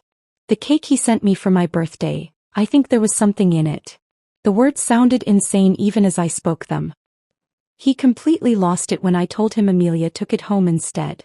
"Slow down," Logan said, his voice dropping as if stepping away from others. "Start from the beginning." As succinctly as possible, I explained the morning's events. The delivery, my suspicions, Amelia's visit, and finally Dylan's terrifying reaction. With each detail, Logan's breathing grew heavier. Are you absolutely sure? He finally asked, his voice hollow. You didn't hear him, Logan. He was screaming. Tears threatened, but I fought them back. I'm in a taxi headed to their place now. Amelia's not answering her phone. A long pause followed. I'm booking the next flight home, he said. Call the police, Charlotte. Right now. And tell them what? That I have a hunch my brother-in-law tried to poison me but might have poisoned his wife instead. Yes, Logan replied firmly. Exactly that. As the taxi neared Brookline, I spotted an ambulance parked outside Dylan and Amelia's modernist townhouse, its lights flashing silently. A stretcher was being wheeled through the front door. They're taking someone out on a stretcher, I told Logan, my voice barely functioning. I'm too late. It's not your fault, Logan insisted. None of this is your fault. But as I watched paramedics loading what could only be Amelia's motionless form into the ambulance, guilt crushed me with the weight of a mountain. I had handed her that cake. I had sent her home with it. Whatever Dylan had intended for me, I had redirected onto an innocent woman. I have to go, I whispered to Logan. The ambulance is leaving. As I paid the driver with shaking hands, I spotted Dylan emerging from the house, his face ashen, following the stretcher. Our eyes met across the driveway. In that moment I saw something shift in his expression. Shock giving way to a hatred so pure it momentarily paralyzed me. What had once been obsession had transformed into something far more dangerous. I had survived his first attempt, but the look in his eyes told me this was far from over. I followed the ambulance to Massachusetts General Hospital, my Uber driver mercifully silent as I stared out the window, numb with shock. The emergency entrance bustled with controlled chaos as paramedics rushed Amelia's stretcher through automated doors. Dylan trailed behind, wild-eyed and disheveled, a far cry from his typically immaculate appearance. For a moment I hesitated on the sidewalk. Should I go in? Was my presence a help or a cruel reminder of what had happened? Before I could decide, a police officer approached Dylan, notebook in hand. Their conversation appeared tense, Dylan's gestures increasingly agitated. When he spotted me, his expression contorted with such hatred that I instinctively stepped back. You, he snarled, lunging toward me before the officer caught his arm. This is your fault. The officer held him firmly. Sir, I need you to calm down. She poisoned my wife. Dylan shouted, drawing stares from everyone within earshot. She gave her that cake on purpose. The accusation hit like a physical blow. That's not true, I protested, my voice barely audible. The cake was from you. The officer glanced between us, clearly trying to make sense of the situation. Ma'am, are you involved in this incident? Before I could answer, a hospital security guard approached. You need to take this inside, he said firmly. You're disturbing patients and families. We were escorted to a small waiting room where 2 detectives were already waiting. The next hour passed in a blur of questions, accusations, and Dylan's increasingly unhinged behavior. I explained everything. The delivery, the note, my suspicions, Amelia's visit, and Dylan's damning phone call. Check my phone records, I urged them. The call came at 1:23 p.m. He was screaming when I told him Amelia had taken the cake. One detective left to verify my statement while the other continued questioning Dylan, whose story kept changing. First, he insisted I had poisoned the cake out of jealousy. Then he claimed it was all a misunderstanding. The cake was perfectly fine, and Amelia must have had an allergic reaction. If the cake is fine, why were you screaming on the phone? I challenged him. Why did you rush her to the hospital? His eyes darted around the room like a cornered animal's. You don't understand, he muttered. It wasn't supposed to be her. It was never supposed to be her. The detective leaned forward. Who was it supposed to be, Mr. Mitchell? The question hung in the air unanswered as a doctor entered the room. Mr. Mitchell? Your wife is stabilized, but it was close. We've detected significant levels of oleander in her system. Oleander. The detective scribbled in his notebook. A highly toxic plant, the doctor explained. All parts contain cardiac glycosides that can cause severe poisoning. She ingested enough to be lethal without immediate treatment. Dylan collapsed into a chair, head in his hands. I didn't mean for her to eat it, he whispered. It was just supposed to make Charlotte sick. Just sick enough that Logan would have to come home, see how she needed him, how I could take care of her better than he ever could. His confession silenced the room. The detective signaled his partner, who stepped forward with handcuffs. "Dylan Mitchell, you're under arrest for attempted murder. You have the right to remain silent." As they led him away, Dylan looked back at me, the hatred in his eyes now mixed with something like bewilderment. "I loved you," he said, as if that explained everything. "I would have loved you better than he ever could." Hours later, Logan found me still sitting in that sterile waiting room, staring at nothing. His face was haggard from worry and the rushed flight home. Without a word, he pulled me into his arms, and only then did I finally break down, sobbing against his chest. "I should have known," he kept saying. "All these years, I should have seen what he was capable of." "None of us saw it," I whispered. "Not even Amelia. We were allowed to see her briefly that evening." She lay pale against the hospital sheets, a tangle of 4 lines connecting her to machines that beeped steadily, monitoring her vital signs. Her eyes fluttered open when we approached. "Charlotte." Her voice was barely audible. "They told me what happened. About the cake." I took her hand gently. "I'm so sorry. I never should have." "You didn't know," she interrupted weakly. "Neither of us knew what he was capable of. The doctors explained that Amelia would recover, though slowly. The poison had damaged her heart, requiring monitoring for months to come. Her career at the research lab would need to be put on hold during her recovery." "What happens now?" I asked Logan that night as we sat in our kitchen, the space forever altered by the morning's events. "Dylan will face charges," he said, his voice hollow. "Attempted murder, maybe twice over since he intended it for you. His lawyer is already talking about diminished capacity, obsession as mental illness." The weeks that followed blurred together in a haze of police statements, preliminary hearings, and family fallout. Logan's parents couldn't reconcile the son they thought they knew with the man who had tried to murder his sister-in-law out of twisted obsession. They aged visibly with each court appearance. Amelia filed for divorce from her hospital bed. "I ignored so many warning signs," she confided during one of my visits. "The controlling behavior, the jealousy whenever your name came up, how he'd check my phone. I told myself it was normal." Media coverage was mercifully brief. Wealthy man poisons cake intended for sister-in-law, accidentally harms wife instead. A week of headlines, then replaced by the next tragedy. Logan and I attended therapy, working through the betrayal and guilt that threatened to consume us both. "You didn't create his obsession," our therapist reminded me repeatedly. "You're not responsible for his actions." 6 months later, on a crisp autumn afternoon, I visited Amelia in her new apartment across town. She'd recovered enough to return to work part-time and was slowly rebuilding her life. We sat on her small balcony, watching leaves spiral down from maple trees lining the street. "I got a letter from Dylan," she said suddenly. "He's still awaiting trial, but the psychiatric evaluation confirmed what we already knew. His obsession with you warped everything." I set down my tea, unsure how to respond. "You know the strangest part?" she continued. "He still doesn't understand what he did wrong. In his mind it was a love story. You rejecting him for Logan, him waiting all these years for another chance." She shook her head. "He never once mentions me in the letter. 7 years of marriage and I was just collateral damage." As the sun dipped lower, casting long shadows across her small balcony, I thought about how Dylan's fixation had nearly destroyed 3 lives. Mine, Logan's, and most tragically, Amelia's. The woman sitting across from me had committed no crime except falling in love with the wrong man, yet she'd paid the highest price for his obsession. "We can't always see the darkness in the people closest to us," Amelia said softly, as if reading my thoughts. "Sometimes love is the most effective blindfold." Her words stayed with me long after I left, a chilling reminder that sometimes the most dangerous threats aren't strangers lurking in shadows, but the familiar faces we've learned to trust.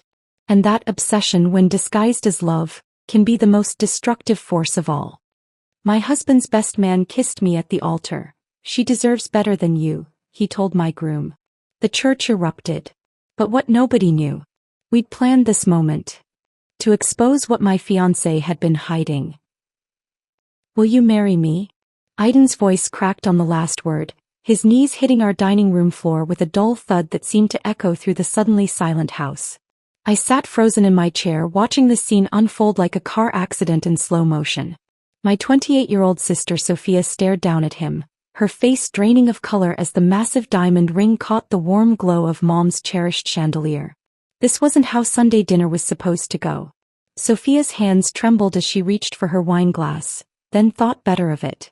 Her lips parted slightly but no words came. Across the mahogany table that had hosted countless family celebrations, Mom clutched her pearls while Dad's pot roast grew cold on his forgotten fork. "Sophia," Aiden pressed, his voice carrying a desperate edge that made my chest tighten. "I've been thinking about this for months. We could have such a beautiful life together. Before we continue, I want to thank you for joining me in sharing these stories that matter. If you believe that women deserve to trust their instincts and recognize true love from manipulation, please consider subscribing. It's free and helps us reach more women who need to hear this. Now let's see how this devastating betrayal unfolds." I'd watched my sister navigate suitors for years, always with grace and kindness. But something about Aiden had been different from the start. More intense. More possessive. The way he showed up at her hospital with elaborate flower arrangements that embarrassed her in front of colleagues. How he'd somehow inserted himself into every family gathering, every conversation about Sophia's future. "Aiden," she finally whispered, her voice barely audible above the ticking of Dad's grandfather clock. "I'm honored truly, but I can't accept this." The transformation in his face was instant and terrifying. The loving, devoted suitor vanished, replaced by something raw and wounded that made my skin crawl. His jaw clenched so tight I could see the muscles working beneath his skin. "I don't understand," he said, still on his knees but gripping the ring box like a weapon. "We've been together for months. I thought you cared about me." "I do care about you," Sophia said, her nursing training kicking in as she tried to de-escalate the situation. "But as a friend, my heart belongs to someone else." The words hit Aiden like a physical blow. He rocked back on his heels, his face cycling through disbelief, hurt, and something darker that made my stomach clench with unease. When he finally stood, his movements were jerky, unnatural. "Someone else," he repeated, and there was venom in his voice now. "Someone you've been hiding from all of us?" Sophia's eyes darted toward the kitchen where Ryan had disappeared to help Mom with dessert. It was just a glance, barely a second, but Aiden caught it. We all did. The pieces clicked into place with an almost audible snap. Ryan. Aiden's best friend since college.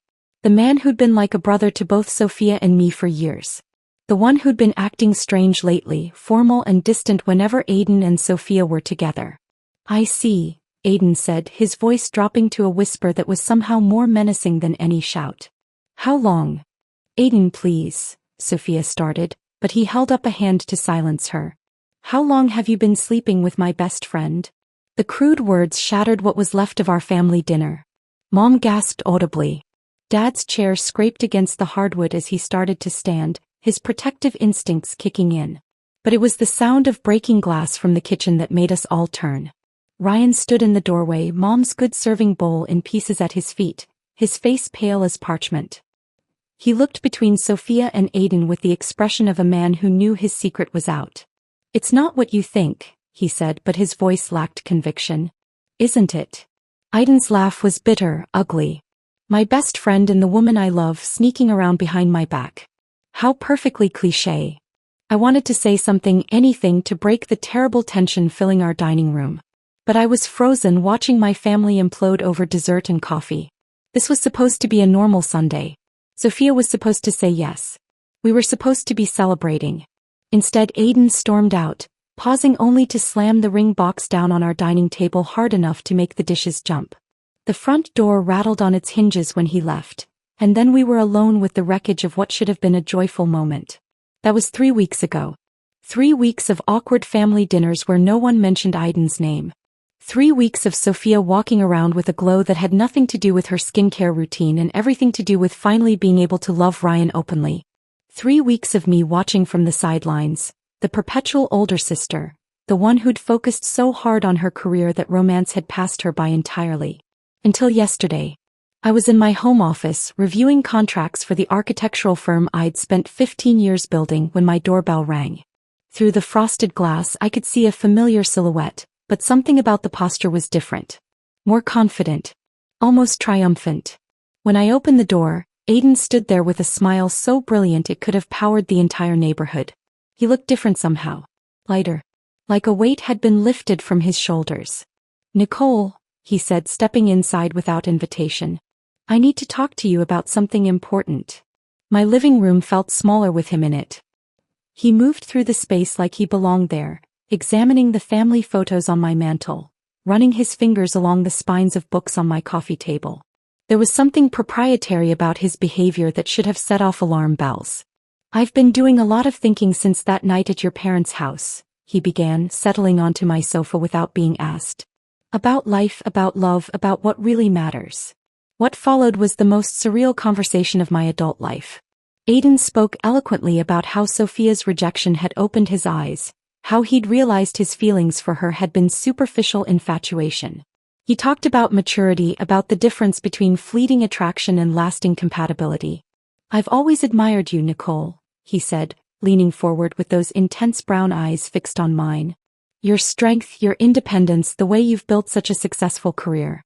Sophia is beautiful, but you're substantial. You're the kind of woman a man builds a life with." At 52, I'd grown accustomed to being invisible to men like Aiden. Successful, attractive men in their 40s who typically pursued women young enough to be their daughters. My last serious relationship had ended 3 years ago when my partner decided he wanted children with someone who could still provide them. So when Aiden pulled out another velvet box, this one containing a different ring he claimed, one he'd chosen specifically for me, my rational mind screamed warnings I refused to hear. "I know this seems sudden," he said, taking my left hand in both of his. "But when you know, you know. I want to spend my life with you, Nicole. I want to build something meaningful together." The diamond was larger than Sophia's would have been, set in platinum rather than gold. It caught the afternoon light streaming through my windows and threw tiny rainbows across my walls. When he slid it onto my finger, it fit perfectly. "Yes," I heard myself say, the word escaping before my brain could catch up. "Yes, I'll marry you." His reaction should have been my first warning. There was relief in his expression, certainly, but none of the joy I'd expected from a man whose marriage proposal had just been accepted. Instead, he seemed almost businesslike, immediately launching into discussions about timeline and venue. "Why wait?" he asked when I mentioned a long engagement. "We're not children who need years to figure out compatibility. We can have a beautiful spring wedding. Maybe at St. Mary's where your parents were married." When I called my parents that evening, their surprise was palpable even through the phone. Mom's voice climbed several octaves as she processed the information. "That's wonderful, sweetheart," she finally managed. "Very unexpected but wonderful. Are you sure this is what you want?" The doubt in her voice stung, but I pushed it aside.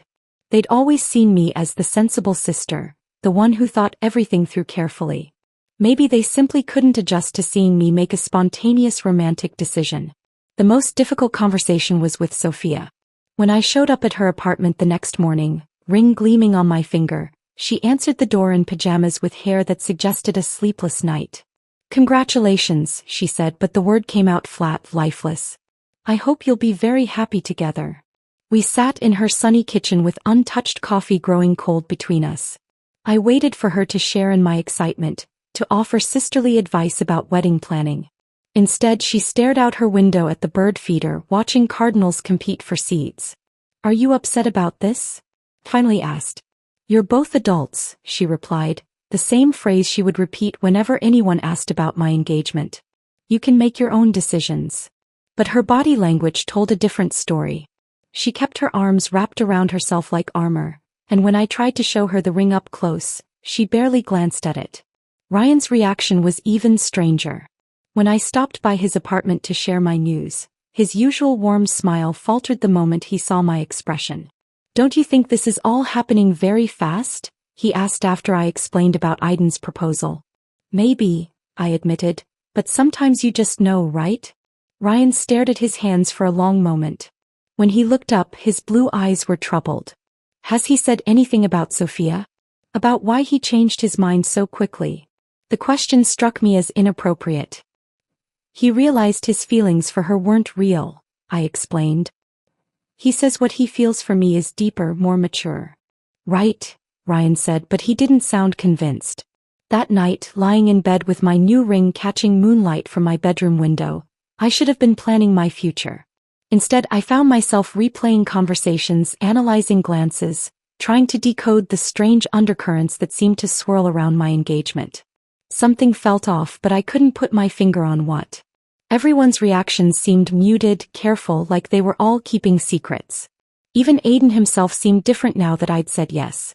More confident, almost smug. But I was 52 years old and finally being pursued by a handsome, successful man who claimed to value my maturity and accomplishments. The romantic in me, buried under years of practicality and disappointment, refused to listen to reason. I was getting married. After all these years of watching from the sidelines while Sophia collected hearts like trophies, I was the one walking down the aisle. What could possibly go wrong? The manila envelope arrived on a Tuesday morning, thick with legal documents that made my coffee taste bitter. Aiden sat across from me at my kitchen table, his tie loosened from another early morning at his consulting firm, spreading papers across the wooden surface like he was preparing for battle. "Prenuptial agreements are just smart business, Nicole," he said, tapping his pen against a particularly dense paragraph. "Successful couples plan for every scenario." I stared at the documents, my stomach churning as I read phrases like asset disclosure and financial transparency requirements. The papers weren't just about protecting what we'd bring into the marriage. They were about combining everything we owned into one legal entity. "This section here," Aiden continued, pointing to a highlighted clause, "just ensures we have access to each other's accounts. Complete transparency. No secrets between us."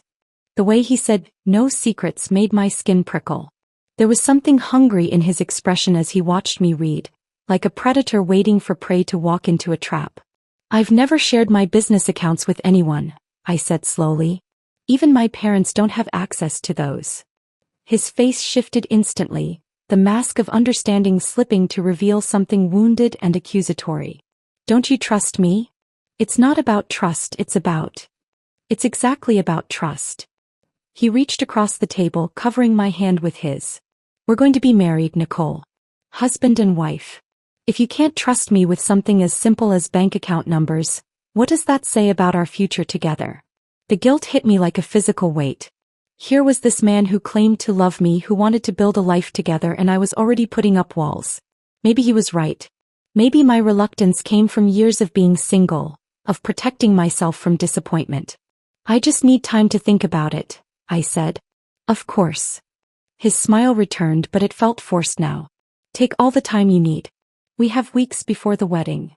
The way he said weeks made it sound like a deadline rather than a timeline.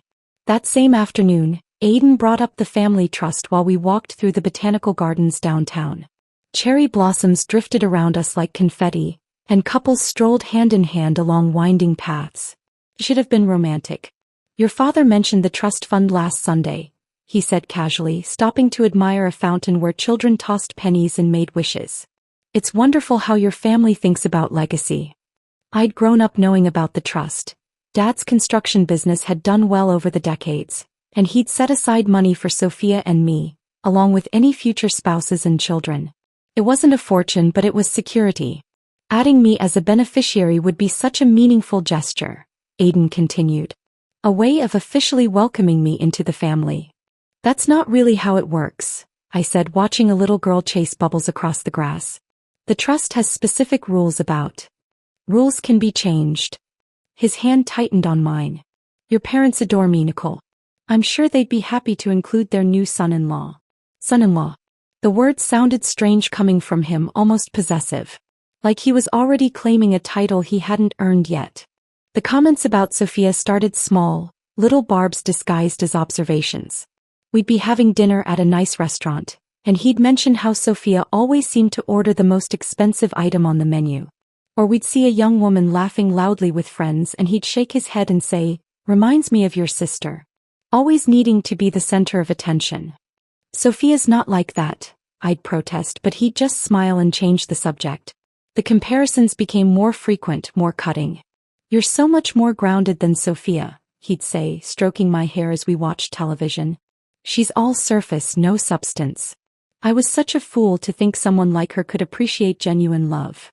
Each comment felt like a small betrayal of my sister, but they also fed something needy inside me. For years, I'd watched Sophia effortlessly attract admiration while I faded into the background. Hearing Aiden praise my maturity, my stability, felt like validation I'd craved my entire adult life. "Your sister never appreciated what she had," he said one evening as we planned seating arrangements for the reception. "Always looking for something better, something more exciting. She has no idea what real commitment means." "She's happy with Ryan," I said, but even as the words left my mouth, I wondered if that was true. Sophia had been acting strange lately, distant, preoccupied, like she was carrying a weight she couldn't share. Ryan. Aiden's jaw tightened whenever his former best friend's name came up. My mistake was trusting someone who'd stab me in the back the moment it was convenient. The bitterness in his voice when he talked about Ryan was frightening in its intensity. These were two men who'd been inseparable since college, who'd stood up at each other's graduations, who'd planned to be each other's best men. Now Aiden spoke about Ryan like he was discussing a stranger who'd wronged him. It was during one of Mom's famous Thursday evening dinners that I first noticed something was seriously wrong. Sophia and Ryan had arrived together, their fingers intertwined, but there was tension radiating from both of them that made the dining room feel smaller. Sophia barely touched her food, pushing Mom's famous lasagna around her plate while Ryan kept checking his phone. When Aiden made another subtle dig about people who abandoned their friends for a pretty face, Ryan's knuckles went white around his fork. "Excuse me," Sophia said suddenly, standing so quickly her chair scraped against the hardwood. "I need some air." She headed for the back door that led to Mom's garden, where roses climbed trellises and herb beds perfumed the evening air. Ryan followed without a word, leaving the rest of us in awkward silence. "Everything all right?"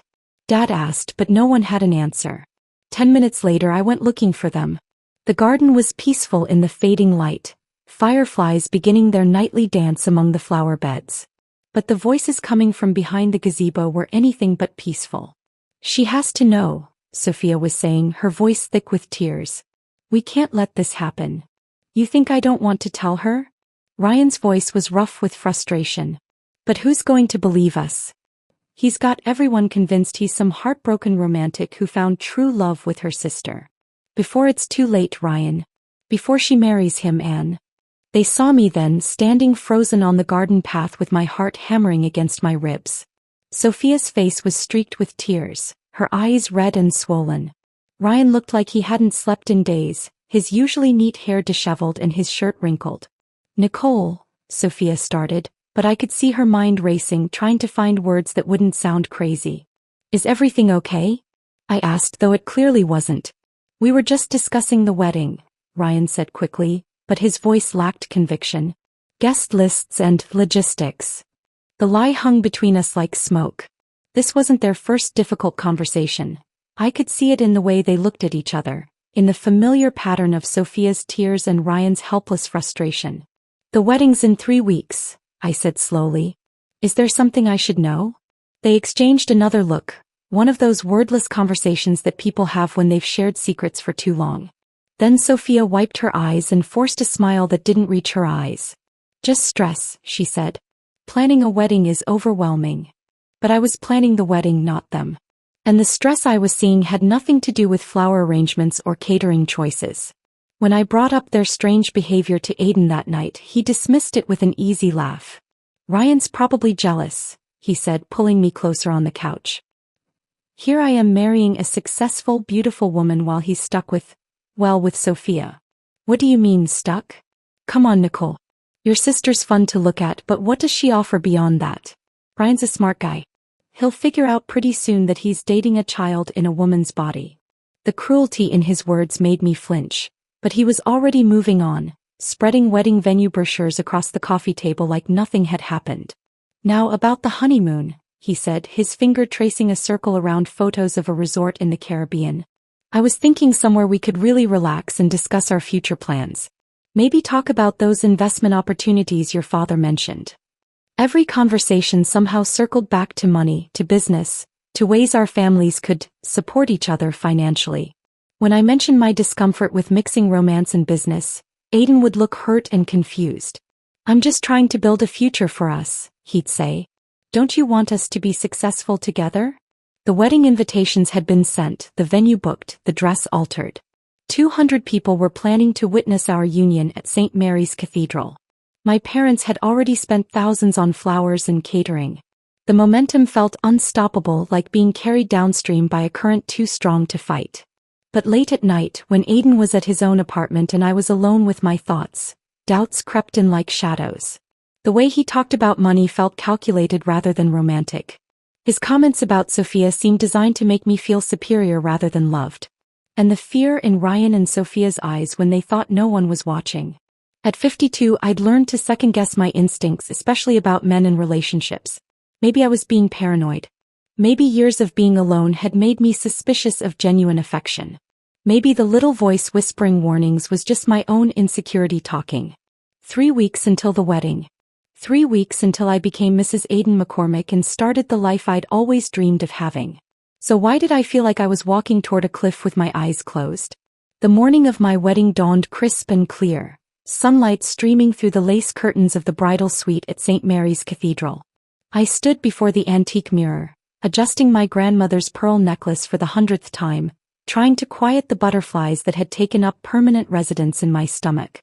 "You look absolutely radiant," Mom whispered, stepping behind me to smooth an invisible wrinkle from my dress.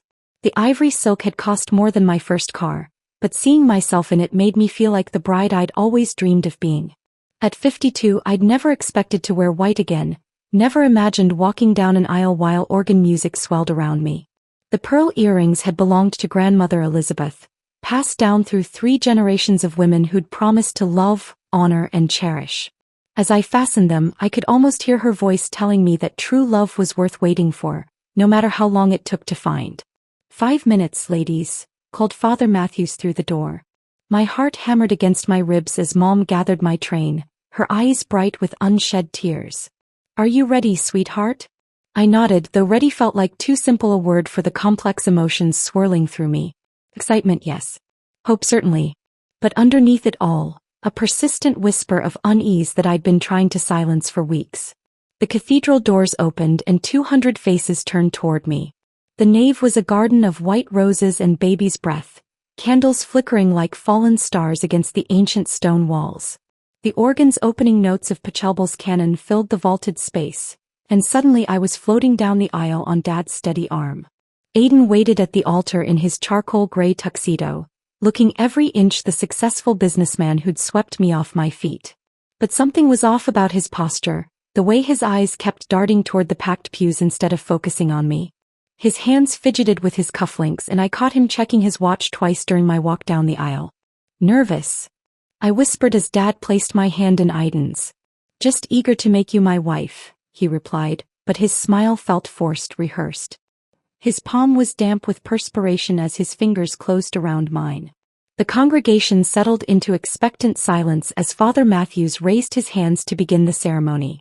Sunlight streamed through the stained glass windows, painting rainbow patterns across the marble floor. In the front row, Mom dabbed at her eyes while Dad sat ramrod straight in his best suit. "Dearly beloved," Father Matthews began, his voice carrying easily through the cathedral's perfect acoustics, "we are gathered here today to witness the union of Nicole Elizabeth Hartman and Aiden Patrick McCormick in holy matrimony." The familiar words washed over me like a blessing. This was really happening. After years of watching other people's happiness from the sidelines, I was finally the star of my own love story. "Marriage is a sacred covenant," Father Matthews continued, "built on trust, honesty, and mutual respect. It requires 2 people to come together in complete openness, hiding nothing from each other." Aiden's grip on my hand tightened almost painfully.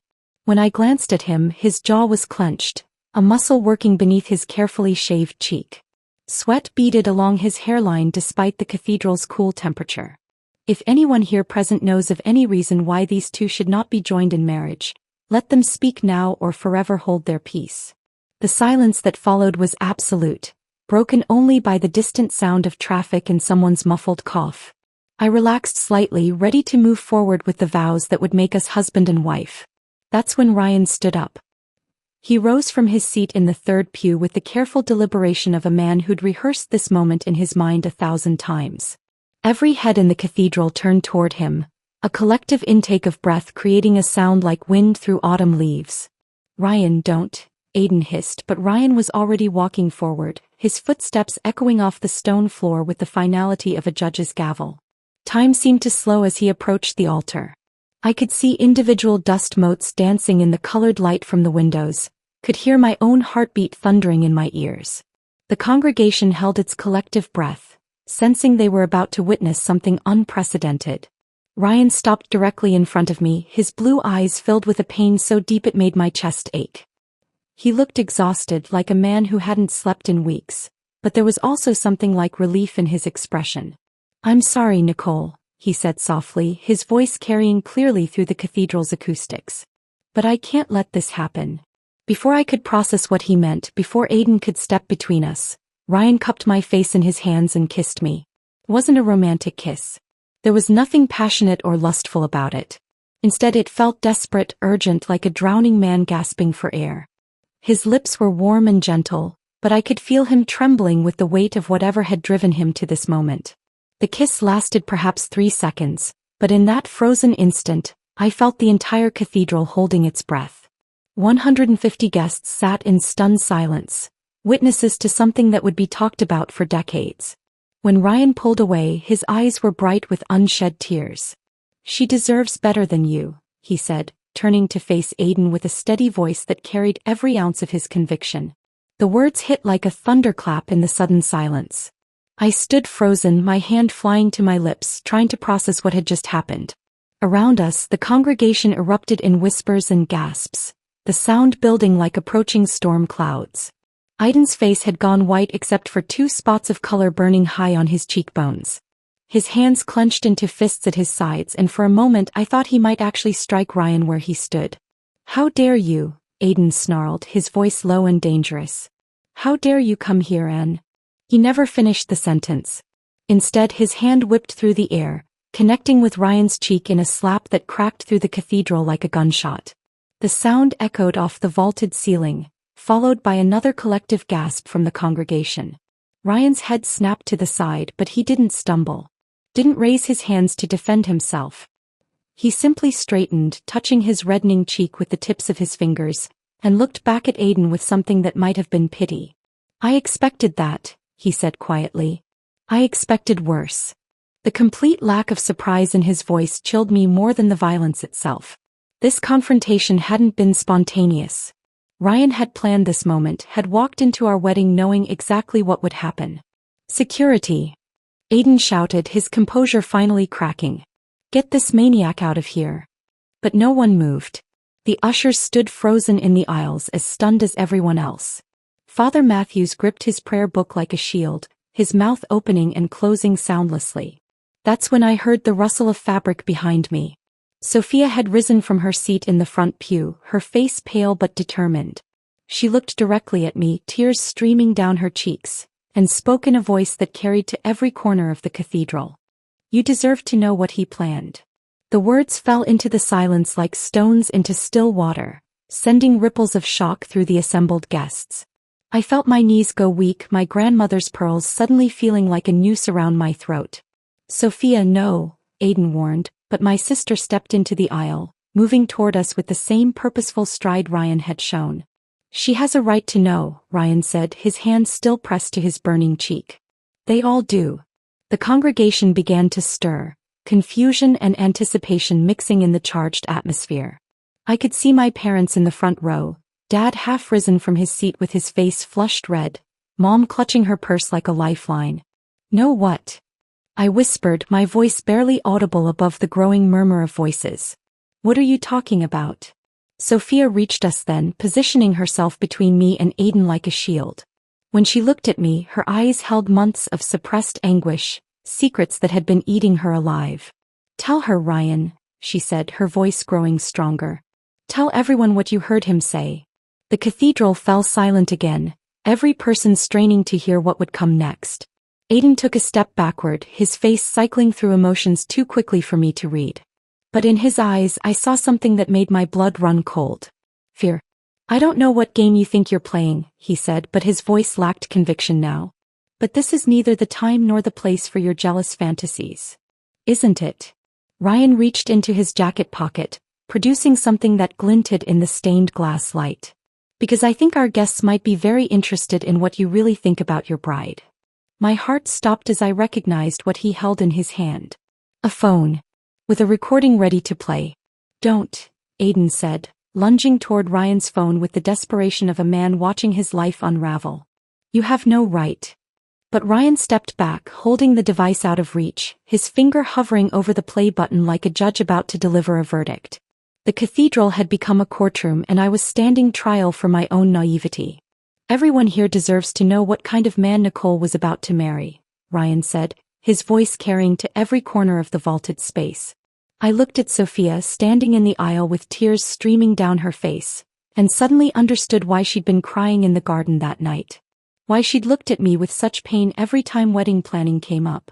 Why she'd grown distant and withdrawn as my wedding day approached. Sophia, I whispered, my voice barely audible above the murmur of confused guests. Tell me what's happening. My sister took a shuddering breath, wiping her eyes with the back of her hand. When she looked at me, I saw years of protective instincts warring with the knowledge that the truth would destroy me. He never loved you, Nicole, she said, her voice growing stronger with each word. He researched our entire family before he ever asked me out.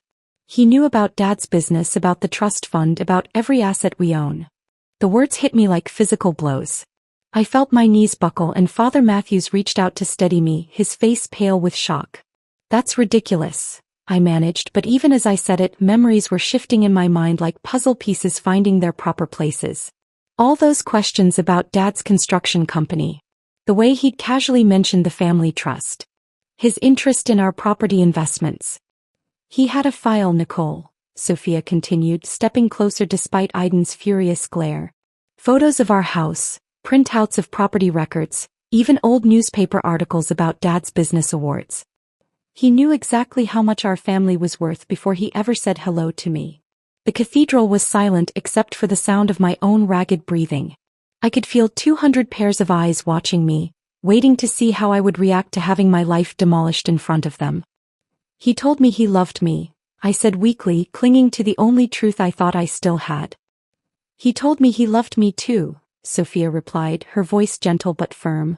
Right up until I turned down his proposal and he realized I wouldn't be his ticket to our family's money. Aiden's face had gone from pale to red to a sickly gray color.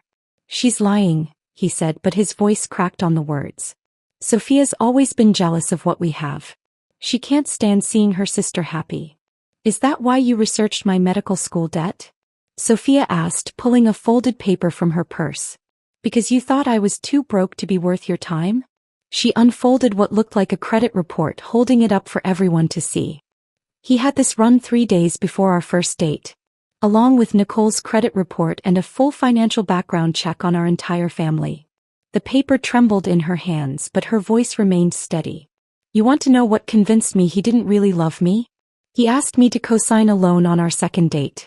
Said it was for a romantic surprise. But I found out later he was trying to use my credit to buy an engagement ring he couldn't afford. My stomach lurched as another memory surfaced. The beautiful diamond ring that had fit my finger perfectly. The one he claimed he'd chosen specifically for me. The ring, I whispered, looking down at the platinum band that suddenly felt like a shackle. He sized it for me because he'd already bought it for you. Actually, Ryan interjected, his voice cutting through the shocked murmurs of the congregation. He bought it after Sophia turned him down. With money he embezzled from his consulting firm. This revelation sent a fresh wave of gasps through the cathedral. In the front row, I saw Dad's face turn purple with rage while Mom pressed her hand to her mouth in horror. That's not true, Aiden said, but sweat was pouring down his face now, dark stains spreading across his expensive shirt. These people are sick. They're trying to destroy our wedding because they can't stand to see us happy. Are we? Ryan asked, raising his phone again. Because I have you on recording, Aiden. Talking about your real plans for Nicole. The silence that followed was absolute. Even the distant sound of traffic seemed to fade away, leaving only the echo of Ryan's words bouncing off the stone walls. You've been planning this revenge fantasy since the night Sophia rejected you, Ryan continued, his calm demeanor more frightening than any shouting would have been. When you found out she was with me, you decided to punish all of us. And Nicole was your weapon. I felt like I was drowning, gasping for air in a world that no longer made sense. Every romantic gesture, every declaration of love, every tender moment between us was being reframed as calculated manipulation. He told me he was going to marry you, take control of your business accounts and the family trust, then disappear, Ryan said, his eyes never leaving Aiden's face. He said it was the only way to make Sophia understand what she'd lost. The only way to make our entire family pay for choosing me over him. Liar. Aiden shouted, but his voice was shrill now, desperate. You're just jealous because I found real love with Nicole while you're stuck with a selfish little girl who... Stop. The word came out of my mouth like a gunshot, silencing everyone in the cathedral. Just stop talking. I looked at the man I'd been about to marry, really looked at him for the first time in months. The charming smile was gone, replaced by the face of a cornered animal. His hands shook as he wiped sweat from his forehead, and his eyes darted around the cathedral like he was looking for an escape route. The prenup, I said, the pieces finally clicking into place. You wanted access to everything. Not just shared accounts but my business, my investments, even my portion of the family trust. That's normal for married couples, he said weakly, but the fight was going out of him. And the timeline, I continued, my voice growing stronger as the fog of confusion lifted. You wanted a short engagement, a quick wedding, immediate access to everything. Because you were planning to disappear. Around us, the congregation was processing the implications of what they were hearing. I could see shock, disgust, and pity warring across faces I'd known my entire life. Mrs. Patterson from next door was clutching her pearls and whispering furiously to her husband. My college roommate Sarah had her hand pressed over her mouth, her eyes wide with horror. Play the recording, I said, my voice carrying clearly through the cathedral. I want to hear it. Nicole, please, Aiden said, reaching for me with trembling hands. Don't let them poison you against me. What we have is real. What we have, I interrupted, is a lie. And I want to hear exactly how much of a lie it is. Ryan looked at me for a long moment, his finger still hovering over the play button. Are you sure? Once you hear this, there's no going back. I thought about all the warning signs I'd ignored, all the red flags I'd dismissed, all the moments when my instincts had screamed that something was wrong. I thought about Sophia's tears and Ryan's haunted expression and the way my parents had seemed worried rather than happy about my engagement. Play it, I said. Ryan's thumb pressed the play button, and suddenly Aiden's voice filled the cathedral with crystal clarity, each word echoing off the ancient stone walls like a confession from hell itself. She thinks I love her? Let her believe it. 6 months and I'll own half her family's money. Sophia will finally understand what it's like to lose everything that matters. The voice was unmistakably Aiden's, but stripped of all the warmth and tenderness I'd grown to associate with him. This was the voice of a stranger, casual and cruel, speaking about me like I was a business acquisition rather than a human being. The old lady's so desperate to be loved she'll sign anything I put in front of her. Prenup, joint accounts, trust fund access, she's already halfway there. By Christmas I'll control everything, and then we'll see how superior Miss Sophia feels when her precious family is bankrupt. The recording continued, each word landing like a physical blow. I felt my knees give way but somehow remained standing, gripping the altar rail until my knuckles went white. The cathedral spun around me, 200 faces blurring into a kaleidoscope of shock and pity. The best part is she actually thinks I chose her over Sophia. Like anyone would pick that dried-up spinster over a 28-year-old beauty. But desperate women believe what they want to believe, and Nicole Hartman is the most desperate woman I've ever met. A sound escaped my throat, part sob, part wounded animal cry. The man I'd been about to pledge my life to had just called me a dried-up spinster in front of everyone I'd ever cared about. The humiliation was so complete, so devastating, that I couldn't even process the betrayal beneath it. Ryan's getting suspicious, though. Keeps asking questions, giving me those looks like he knows something. But what's he going to do? Tell Sophia her sister's fiancé is using her? She'd never believe it. None of them would. They all want to see Nicole finally happy too badly to question why someone like me would suddenly want someone like her. The laughter in the recording was the worst part. Light, amused, like he was sharing a joke with a friend rather than planning the destruction of my entire family. In the front pew, Mom's quiet sobs had given way to a keening sound that cut through me like a knife. Dad stood frozen beside her, his face cycling through emotions so rapidly I could barely track them, Disbelief, rage, protective fury, and something that looked like guilt for not seeing through Aiden's act. "I should have known," Dad whispered, his voice carrying in the terrible silence that followed the recording. "I should have protected you." The recording wasn't finished. Aiden's voice continued with increasingly vindictive details about his plans. "The prenup gives me access to her business accounts within 30 days of marriage. The trust fund modification goes through in 6 months if she's married. By then I'll have transferred everything offshore, filed for divorce claiming irreconcilable differences and disappeared.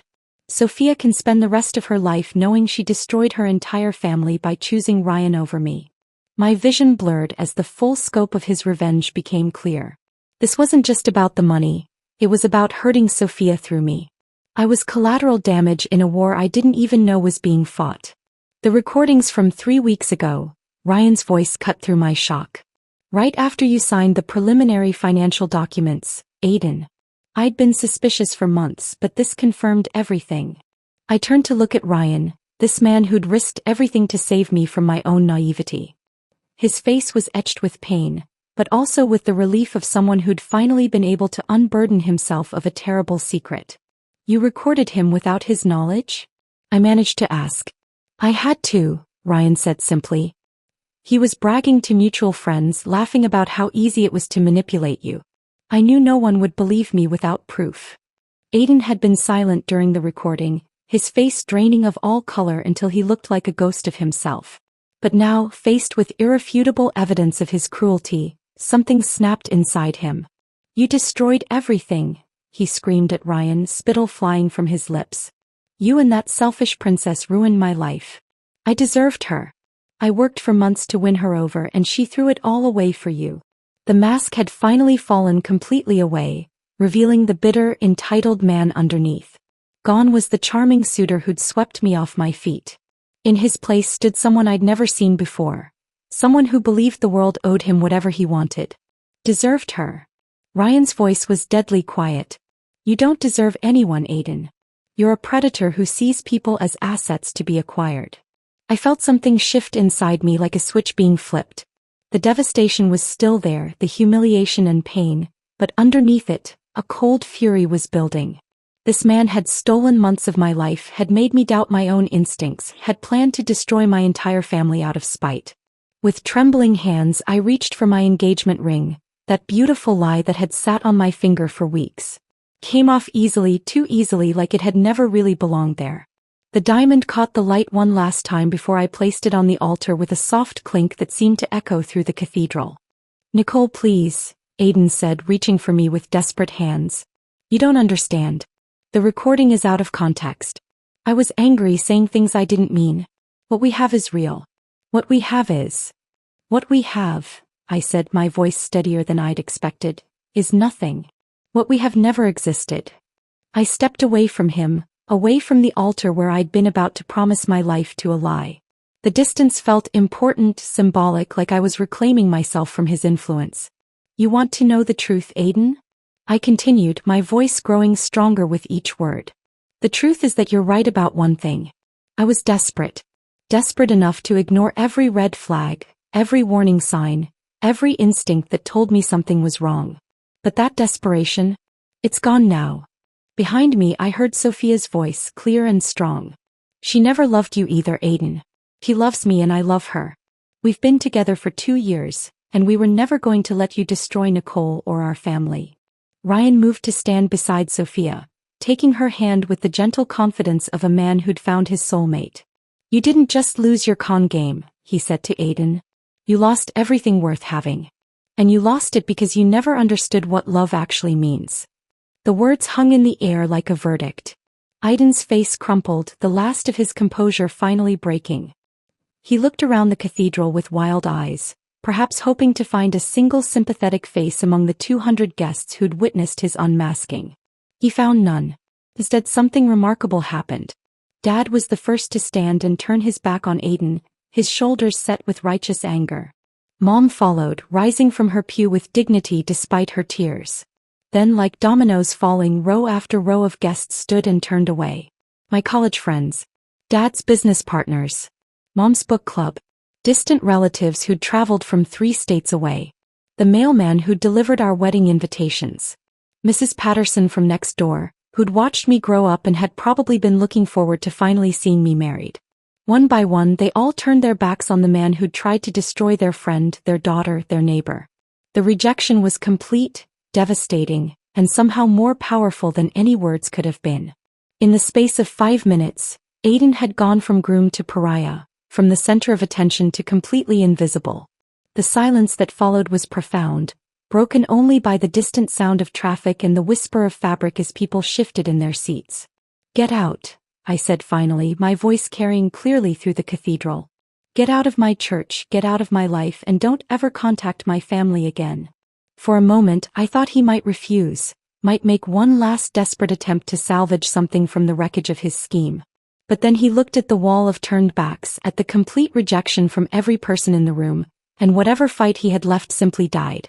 Without another word, Aiden McCormick walked down the aisle of St. Mary's Cathedral, his footsteps echoing in the silence like a funeral march. The heavy wooden doors closed behind him with a finality that felt like the end of a terrible chapter. Only then did the congregation turn back around, and only then did I finally allow myself to cry. The tears came in waves, each one carrying away a piece of the life I'd thought I was going to have. I stood there in my grandmother's pearls and my wedding dress, surrounded by 200 people who'd watched my world implode, and finally let myself grieve not just for what I'd lost, but for what had never been real in the first place. Uncle Tom was the first to move.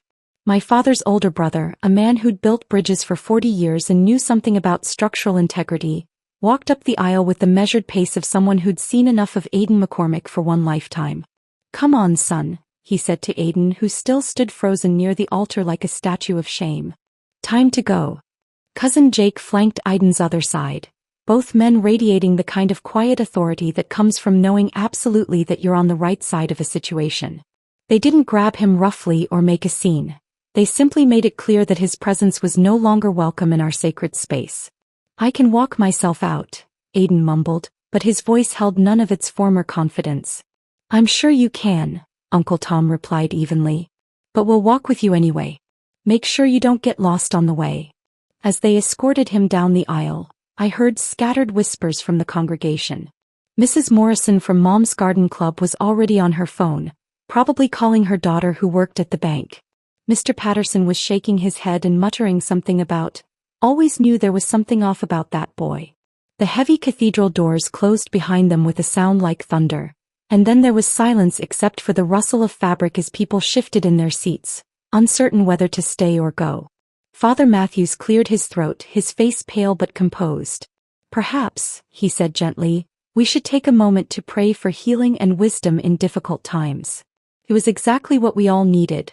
A way to process what had just happened without anyone having to find words for the impossible. As heads bowed throughout the cathedral, I felt Ryan's presence beside me, solid and reassuring without being presumptuous. "Nicole," he said quietly, "I'm so sorry you had to learn the truth this way." I looked at him through tears that made everything blur like watercolors. "You saved my life," I whispered. "Both of you did." Sophia appeared on my other side, her own eyes red with crying. "I wanted to tell you so many times," she said, her voice breaking. "But every time I tried it sounded so crazy. Your fiancé is only marrying you to get revenge on me. Who would believe that?" "I might not have," I admitted, and the honesty of it hurt. I wanted to believe in the fairy tale so badly that I would have found reasons to dismiss anything that threatened it. The next few hours passed in a blur of concerned faces and awkward conversations. Guests filtered out slowly, many stopping to offer hugs or words of support. Some looked embarrassed, like they'd witnessed something too private for public consumption. Others seemed energized by the drama, already crafting the story they'd tell at dinner parties for years to come. Mom and Dad flanked me as we left the cathedral, their protective instincts finally useful after months of watching me sleepwalk toward disaster. "We should have trusted our instincts," Mom said for the 5th time. "We knew something was wrong." "I knew something was wrong too," I replied, stripping off my grandmother's pearls as we walked to the car. "I just chose to ignore it." The reception hall had to be cancelled, 200 meals returned to the caterer, flowers redistributed to local nursing homes. Our family lawyer, Mr. Davidson, called that evening with news that chilled me to the bone. "Nicole, I need you to come in Monday morning," he said, his usually calm voice tight with concern. "I've been going through those financial documents Aiden had you sign and we have a problem." Monday's meeting revealed the full scope of how close I'd come to losing everything. The preliminary paperwork I'd signed wasn't as preliminary as I'd thought. It had already given Aiden limited access to one of my business accounts, and the trust fund modification was further along than anyone had realized. "He forged your signature on 2 additional documents," Mr. Davidson explained, spreading papers across his mahogany desk. "If you'd gone through with the wedding, he could have transferred significant assets within weeks." The investigation that followed revealed Aiden's pattern extended far beyond our family. 3 other women in neighboring counties had similar stories. Whirlwind romances with a charming consultant who'd researched their financial backgrounds before the first date. One had lost her house. Another had been left with $20,000 in credit card debt he'd racked up in her name. "He's a serial financial predator," Detective Morrison explained during one of several interviews I gave over the following weeks. "We've been trying to build a case against him for months, but his victims were too embarrassed to come forward." I understood that embarrassment intimately. Even knowing I was the victim, I felt shame at having been so thoroughly deceived. It was Ryan who helped me process those feelings during one of his regular check-ins. "You weren't naive," he said one afternoon as we sat in my garden, watching bees work among Mom's transplanted roses. "You were hopeful. There's a difference." "Is there?" I asked, pulling weeds with more force than necessary. "Because from where I sit, hope and stupidity look pretty similar." "Hope looks for the best in people," Ryan said, his voice gentle but firm. "Stupidity ignores evidence. You ignored warning signs because you wanted to believe in love, not because you're incapable of seeing clearly." These conversations became a lifeline during the dark months that followed. Ryan never made me feel pitted or pathetic. He checked on me like a concerned brother, always asking how I was healing, never pushing for details I wasn't ready to share. "I couldn't let you marry someone who saw you as a business transaction," he said once when I thanked him for the 100th time. "You deserve someone who loves you for who you are, not what you own." The therapy sessions Dr. Martinez recommended were harder than I'd expected. Unpacking decades of feeling invisible, of accepting crumbs of attention, of second-guessing my own instincts. It was painful work that left me exhausted and emotionally raw. "You've been taught to distrust yourself," she said during one session. "To see caution as cynicism rather than wisdom. But your instincts were trying to protect you. The question is, will you listen to them next time?" Gradually, over months of difficult conversations and honest self-reflection, I began to see the experience differently. Not as evidence of my failure but as proof of my strength. I had survived something designed to destroy me. I had trusted the people who really loved me when it mattered most. A year later, I stood in the same garden where I'd overheard Sophia and Ryan's desperate conversation, watching them exchange vows in a ceremony that was everything my attempted wedding wasn't. Authentic. Joyful. Surrounded by people who genuinely celebrated their happiness. I'd been asked to be matron of honor, and standing beside my sister as she married the man who'd saved my life felt like coming full circle. There was no bitterness, no envy, only gratitude for the love that had motivated their painful intervention. "Thank you," Sophia whispered to me as we posed for photos afterward. "For forgiving us. For understanding." "Thank you," I replied, "for loving me enough to risk everything to save me." At 53, I'm single by choice rather than circumstance. I've learned to trust my instincts, to value my independence, to see my caution as hard-won wisdom rather than cynical pessimism. I date occasionally, but I'm no longer desperate to be chosen. I know my worth now, and it has nothing to do with whether someone else recognizes it. Sometimes people ask if I'm bitter about what happened, if I hate Aiden for what he tried to do. The answer is no. I remember him, certainly, not with hatred but as a reminder to trust myself in the people who truly love me. Because sometimes the best thing that can happen at a wedding is that it doesn't happen at all. If this story of betrayal and rescue had you absolutely stunned, press that like button right now. My favorite part was when Ryan played that devastating recording in front of the entire congregation. What was your favorite moment? Drop it in the comments below.